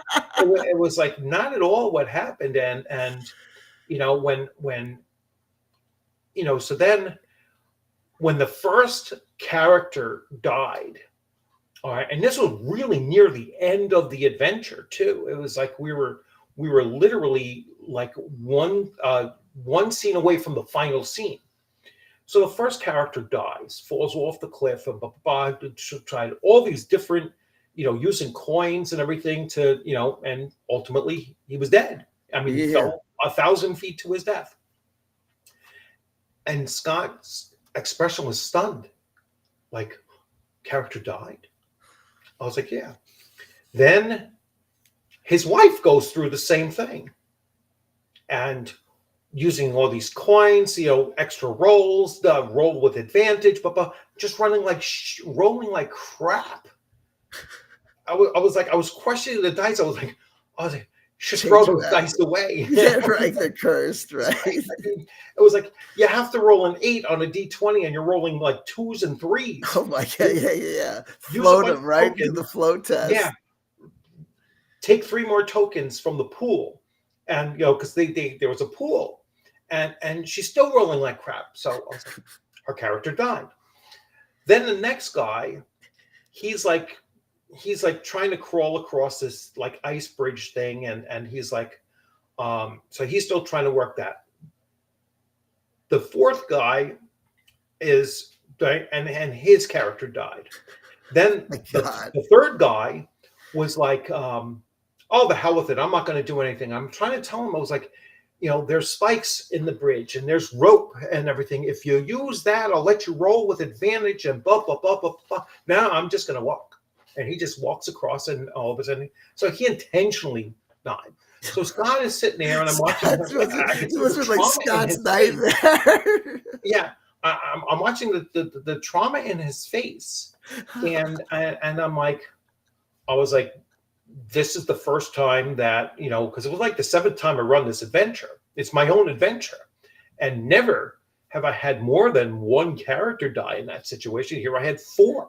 You look at TPK. One guy threw away. And I'm like, all right, so there's only 3 of you left.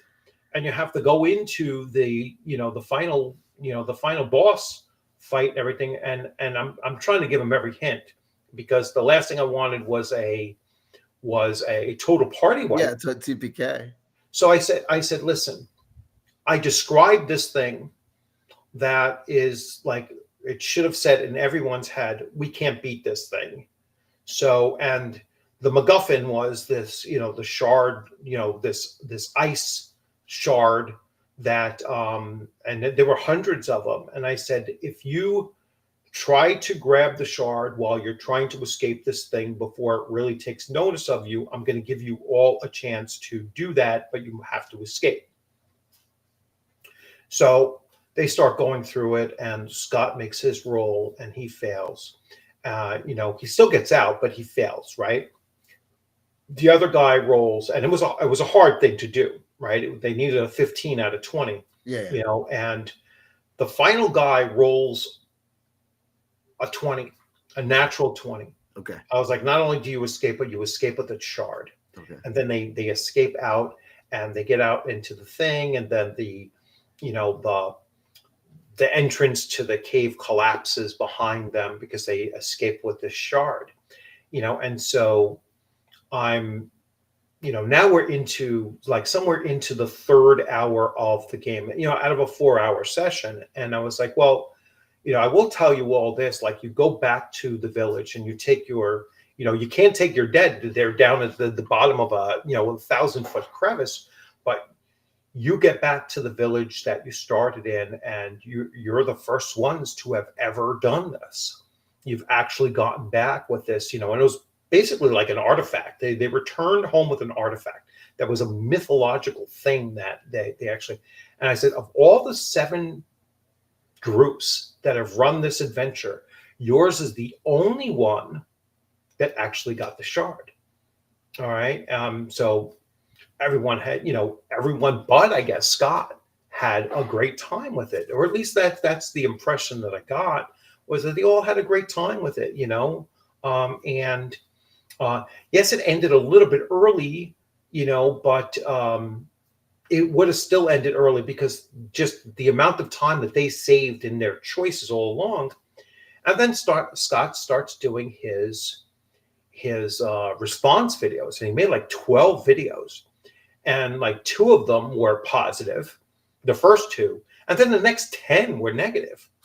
And I was like, but all of the negativity was just because, I was like, he didn't like that there were pre-generated characters. Yeah. And I was like, if you spent the time making characters and then spent the time, now he didn't realize that I did have blank character sheets. If their characters had died in the first hour of the game, which was certainly possible, then they would have rolled up new characters, or just renamed the current characters that they had. They had that option, but they died in the last 15 minutes of the game, So it was like, that's where it's going to end, there's no reason to bring them back. So he didn't understand that concept of that, 90% of convention games use pre-gens. Some systems are just too complex that you can't make it. And if you're gonna break out your iPads and you're gonna create a character on the spot with it, sure, you could do that in 2-3 minutes. That's easy with Shadow Dark, but that's not how convention games run. The second thing he didn't understand that is, in convention games, characters die, and characters die because players are more concerned about having fun and making decisions that they normally wouldn't make. All right. Everyone plays it like super bold and super over the top and everything like that. And it's expected that your character is going to die. All right. And he's just not familiar with that. So that was another one of his big complaints. Then he was like, I acted too blasé about that because I understand that characters die. I can't tell you how many times my characters have died in convention games. It happens almost every game. It's like, even at that convention, they kept on dying. Like the 2 times that I played when I was there, my characters died. So I was like, it's just a reality of it. And I was trying to respond to him, and that's when he banned me. Again. He banned you? Oh yeah. He's blocked me from his channel again. I was blocked before the convention, and then he unblocked me after the convention.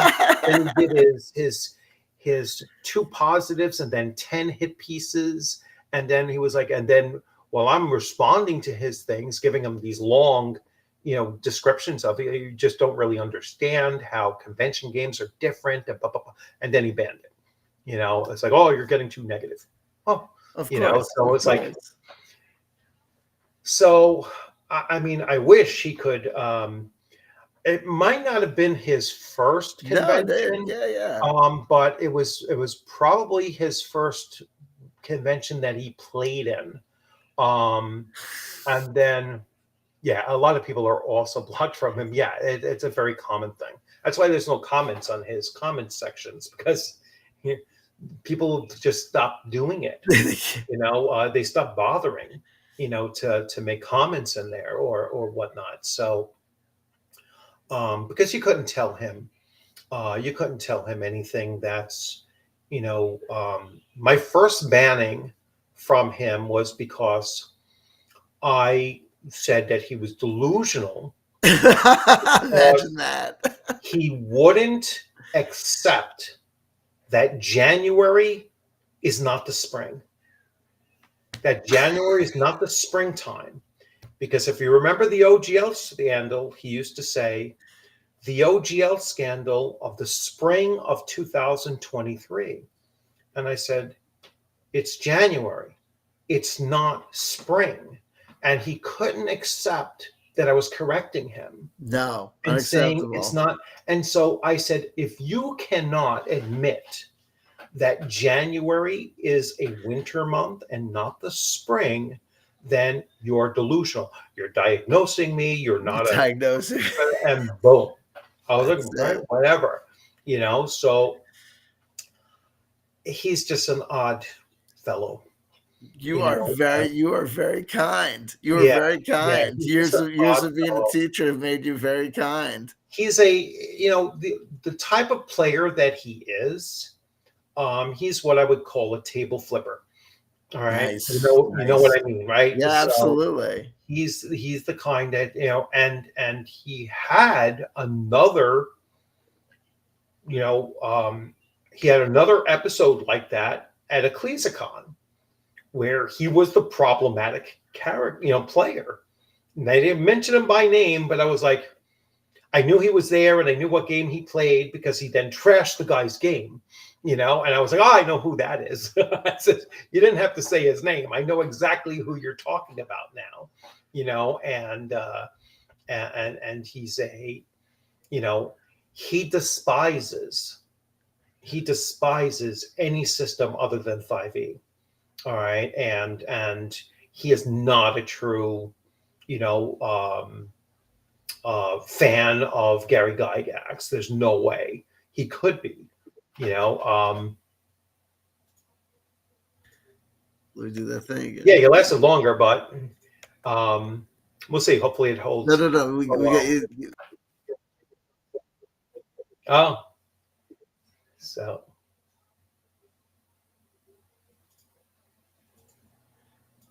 We know exactly what it is.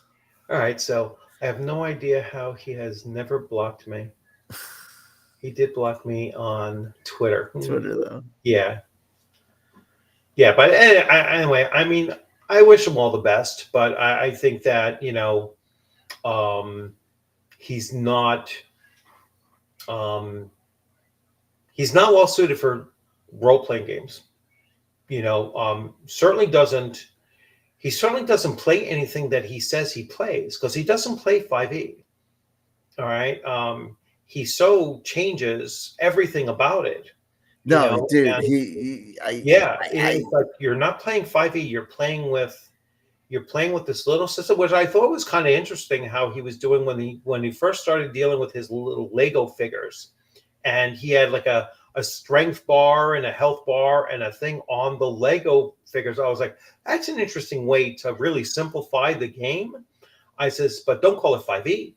No, he definitely has some sort of system because at one time he's like when people see me at the FLGS, they see me there, they see the Lego figure set up, they see the Magic the Gathering cards, and I'm like, yo, I want to see what he's doing. Lego figures, Magic the Gathering cards, that sounds cool. Because his whole thing is that, Scott, I was thinking one time of making like a mocking short video where I was going to take a shoelace off of my shoe and declare it that this is every Dungeon Master and Dragon Master content that you need to, really focus on, and just show this shoelace and just talk about the shoelace and how, it needs to be integrated into all of your games and everything and this is just another video. I'm going to make 15 videos talking about the shoelace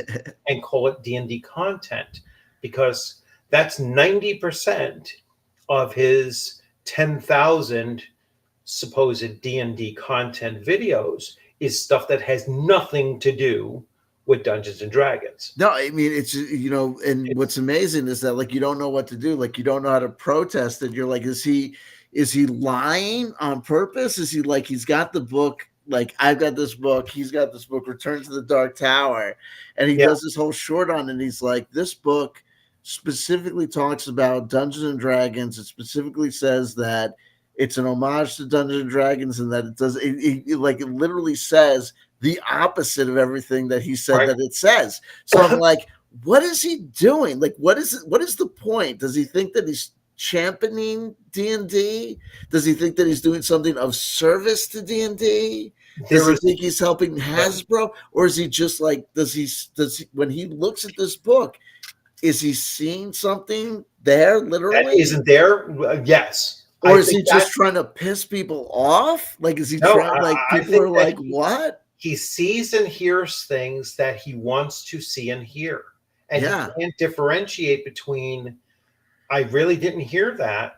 I mean, all of his things on what Kelsey Dion said during that panel, I was like, she She didn't didn't say say anything of the sort. that. It's like we watched the same damn panel, and Yeah.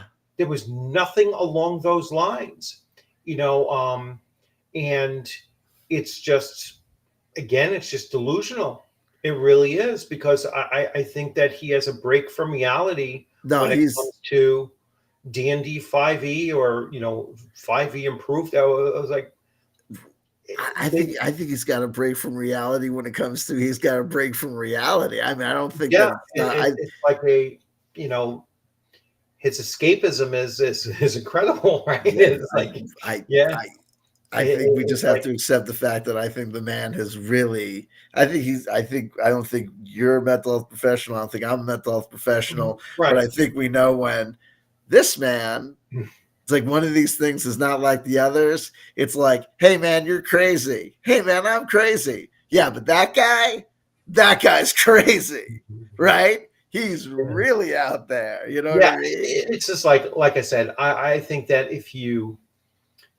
I think that he just convinces himself that this is what he heard and this was what he saw, and then he just runs with it, and he can't Yeah, separate it from the reality that that's not what was said and that's not what you saw. And it's not all these things. I put a comment on this thing. I know eventually, like if he ever opens up his, if he ever unbans me, he's going to see about 1,000 comments. Which I'm assuming will eventually happen. It's like I will mention his name. I'm hoping he doesn't do a response video or 5.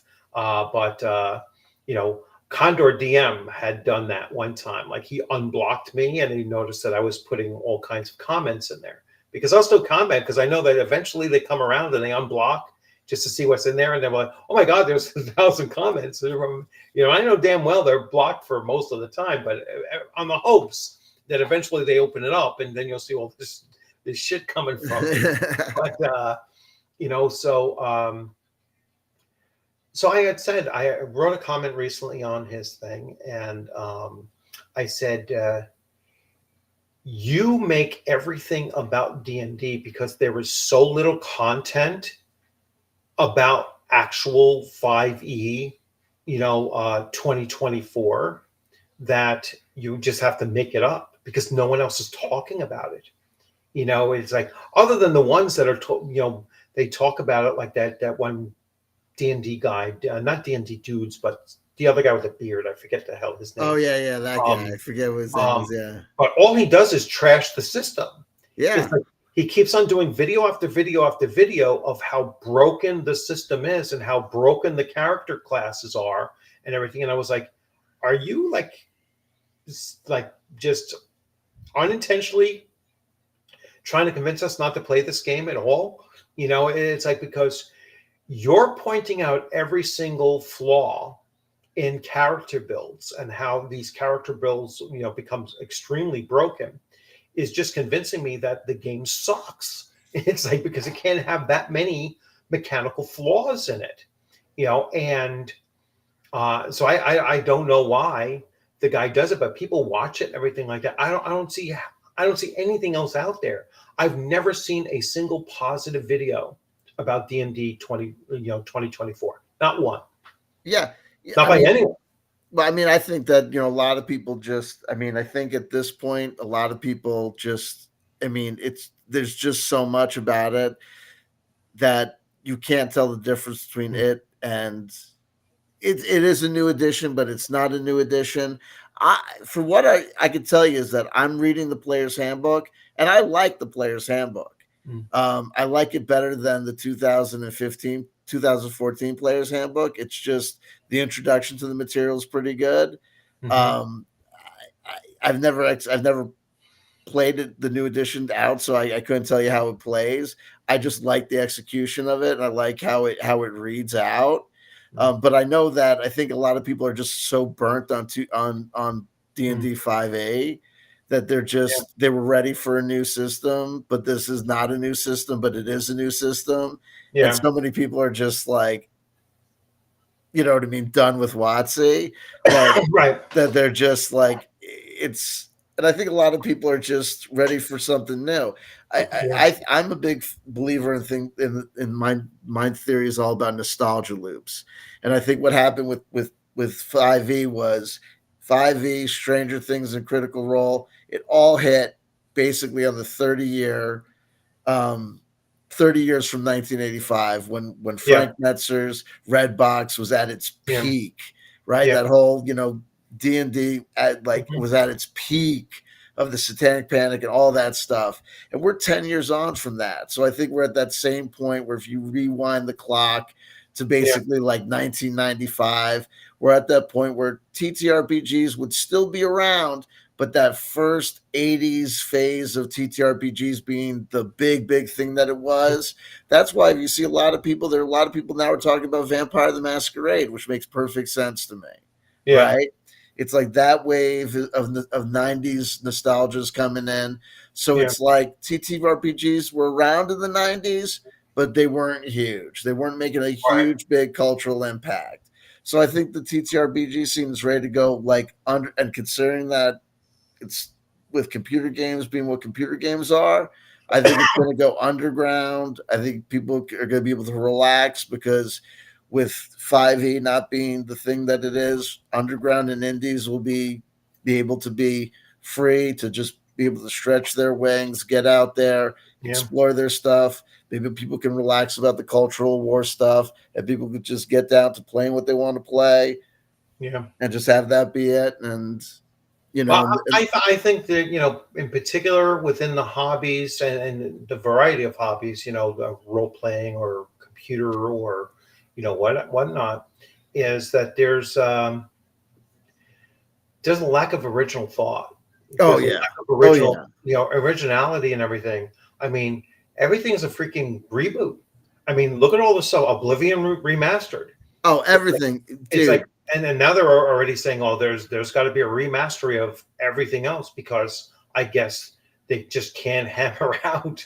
Um, the Elder Scrolls 6 is like they're like, oh, that's 10 years down the road. I was like, you've been working on that shit for 10 years already. 10 years It's like, and already. now you're going to spend all your time doing all these reboots and everything like that. All these remastered and everything, and Dungeons and Dragons is basically doing the same thing. WotC's looking to do the same thing.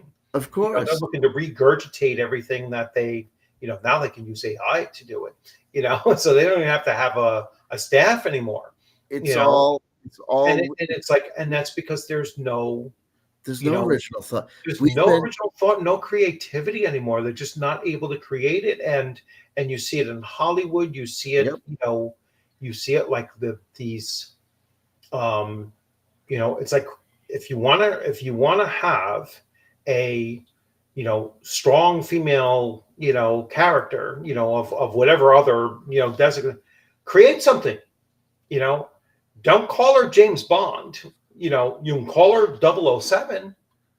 All right, that's fine, but don't say the new James Bond is is an African American female. That it's like, that's not James Bond. It's like, you can call her 007, Agent 007. You make it whatever you want because the numbers are interchangeable. There was right. there was two 004s. One was female, one was male. The numbers are easily transferred. Stop race swapping, gender swapping, blah, blah, blah, blah. Make new characters that appeal to the groups that you want them to appeal to. I mean, But they just the best Star Wars movie that came out in the last 15 years was Rogue One. absolutely, There absolutely. you had a strong female character that didn't have to be swapped out from something else. They were like, Right. we're going to make an original character, and then You know, when they swapped out the Han Solos with that whatever it was Solo, that movie sucked. It That was movie's terrible. it was terrible. And it made no sense either. It made absolutely no sense along the way, and it was like, it's like the one time they had an original thought, it was the best thing they had done in 15 freaking years. I couldn't agree more. And I just don't get it. I just don't get why they don't see that, oh, this is the model. So if they're playing the nostalgia thing, right, and they want That's to what they market do. nostalgia, the Stranger Things box set should have been a reprinting of 1983 Redbox. They own the fucking IP for it. They own it. It was like, the crap that they put in that box is an unplayable adventure. I was like, I don't know if you've ever seen it. It's like, it's crap. I don't know what wrote that. That couldn't even have been a stupid AI. It was literally someone who knows nothing about writing an adventure wrote that thing. I was like, what a golden opportunity to sell something off and catch both the old school and the new in some, tap right into straight, and they own the fucking IP. It's like you would have remarketed D&D BX like crazy. Right. All right. And I know why they didn't do it, because it would have outsold 5e. Absolutely would have outsold 5e. All right. And that's back when they were still reasonably skilled at writing things, right? I mean, Mike Merles, was a decent game designer, at least. Sure. I don't think Perkins and certainly not Crawford are, but at least he had some ability to do it. But he obviously didn't work on that. But I was like, there was an opportunity there. I think it was Professor Dungeon Master did a video, and he's like, what might be the next thing coming on? It was either him or Bob the World Builder. I think it's going to remain dormant for quite some time. I think that the next edition of Dungeons and Dragons, and they need to call it an edition, needs to be simplified. Yeah. I think it needs to, maybe 10 character classes and 6 races, or species, if you want, and 6 species, and that's it. None of the subclasses, none of that other bullshit. Very, very simplified action economy, because that's the biggest problem with 5e, and the new edition doesn't do anything to that. Is combat takes forever, and combat takes forever because of the action economy. And so that is something that they need to fix. Let me see some of these things here. Nostalgia always waxes and wanes. It's like, but as time goes on, it's a different nostalgia, though. You know what I'm saying? And that's why I said, old school is always changing. It's always advancing forward what is considered old school. Well, if I could, my thing is this: I've been studying nostalgia for a while, but what I think is happening is that we're entering this feedback loop. I noticed that nostalgia, I identified like a 20-year nostalgia loop, maybe a 20, 25-year, 30-year nostalgia loop was the thing that was winning. And I noticed that everything was like time on, the secular recycling. I noticed that in 2000. We're now in 2025. Yeah. So we've been feeding back on things for so long. It's like an Ouroboros. We've been eating our tail for so long that now it's just like this like mishmash fruit salad of, time has no meaning, right? Yeah. We've been recycling things for so long. It's all Transformers, G.I. Joe, He-Man, My Little Pony. It's all the same stuff over and over and over again, that you can't put your finger on anything. Nothing has any sort of time differentiation, right? Nothing has, like the 60s used to look like the 60s. The 70s looked like the 70s. The 80s looked like the 80s. The 90s kind of looked just like the 70s. Yeah. The 2000s, what did the 2000s look like? A little bit like the 80s, just like a recycling. And Yeah. now we get to now, and it's like the 2012, 2010s. What was that? You can't really point to that. And 2020s, because when you get to D&D, it's like really, really basically the 5e was just basically 80s, and the whole 2000s were basically just like twice over the 80s nostalgia. We've been doing 80s nostalgia for 20 years. All right. So, listen, we got to do this again sometime. Yeah, absolutely, brother. Absolutely. Really This has been an absolute blast. Interesting talk, and a lot of people coming on in and chatting absolutely. Along. And yeah, this is actually a pretty long one for me. I know you go a little bit longer on your streams, but we'll be breaking in time for you to do your stream in probably like an hour and a half. This was my stream tonight. I'm going to call it on this, but absolutely. But this has been an absolute blast. Yeah, people are going to be amazed to be like, wait, like a guy who voted for Trump and this guy who got together and there wasn't a fight. What the heck? No. Dogs and cats living together. Mass hysteria. I used to be old school. Now I'm ancient school. Methuselah. There you go. Methuselah. I think of Red Fox. There you go. Yeah, Methuselah. So, all right.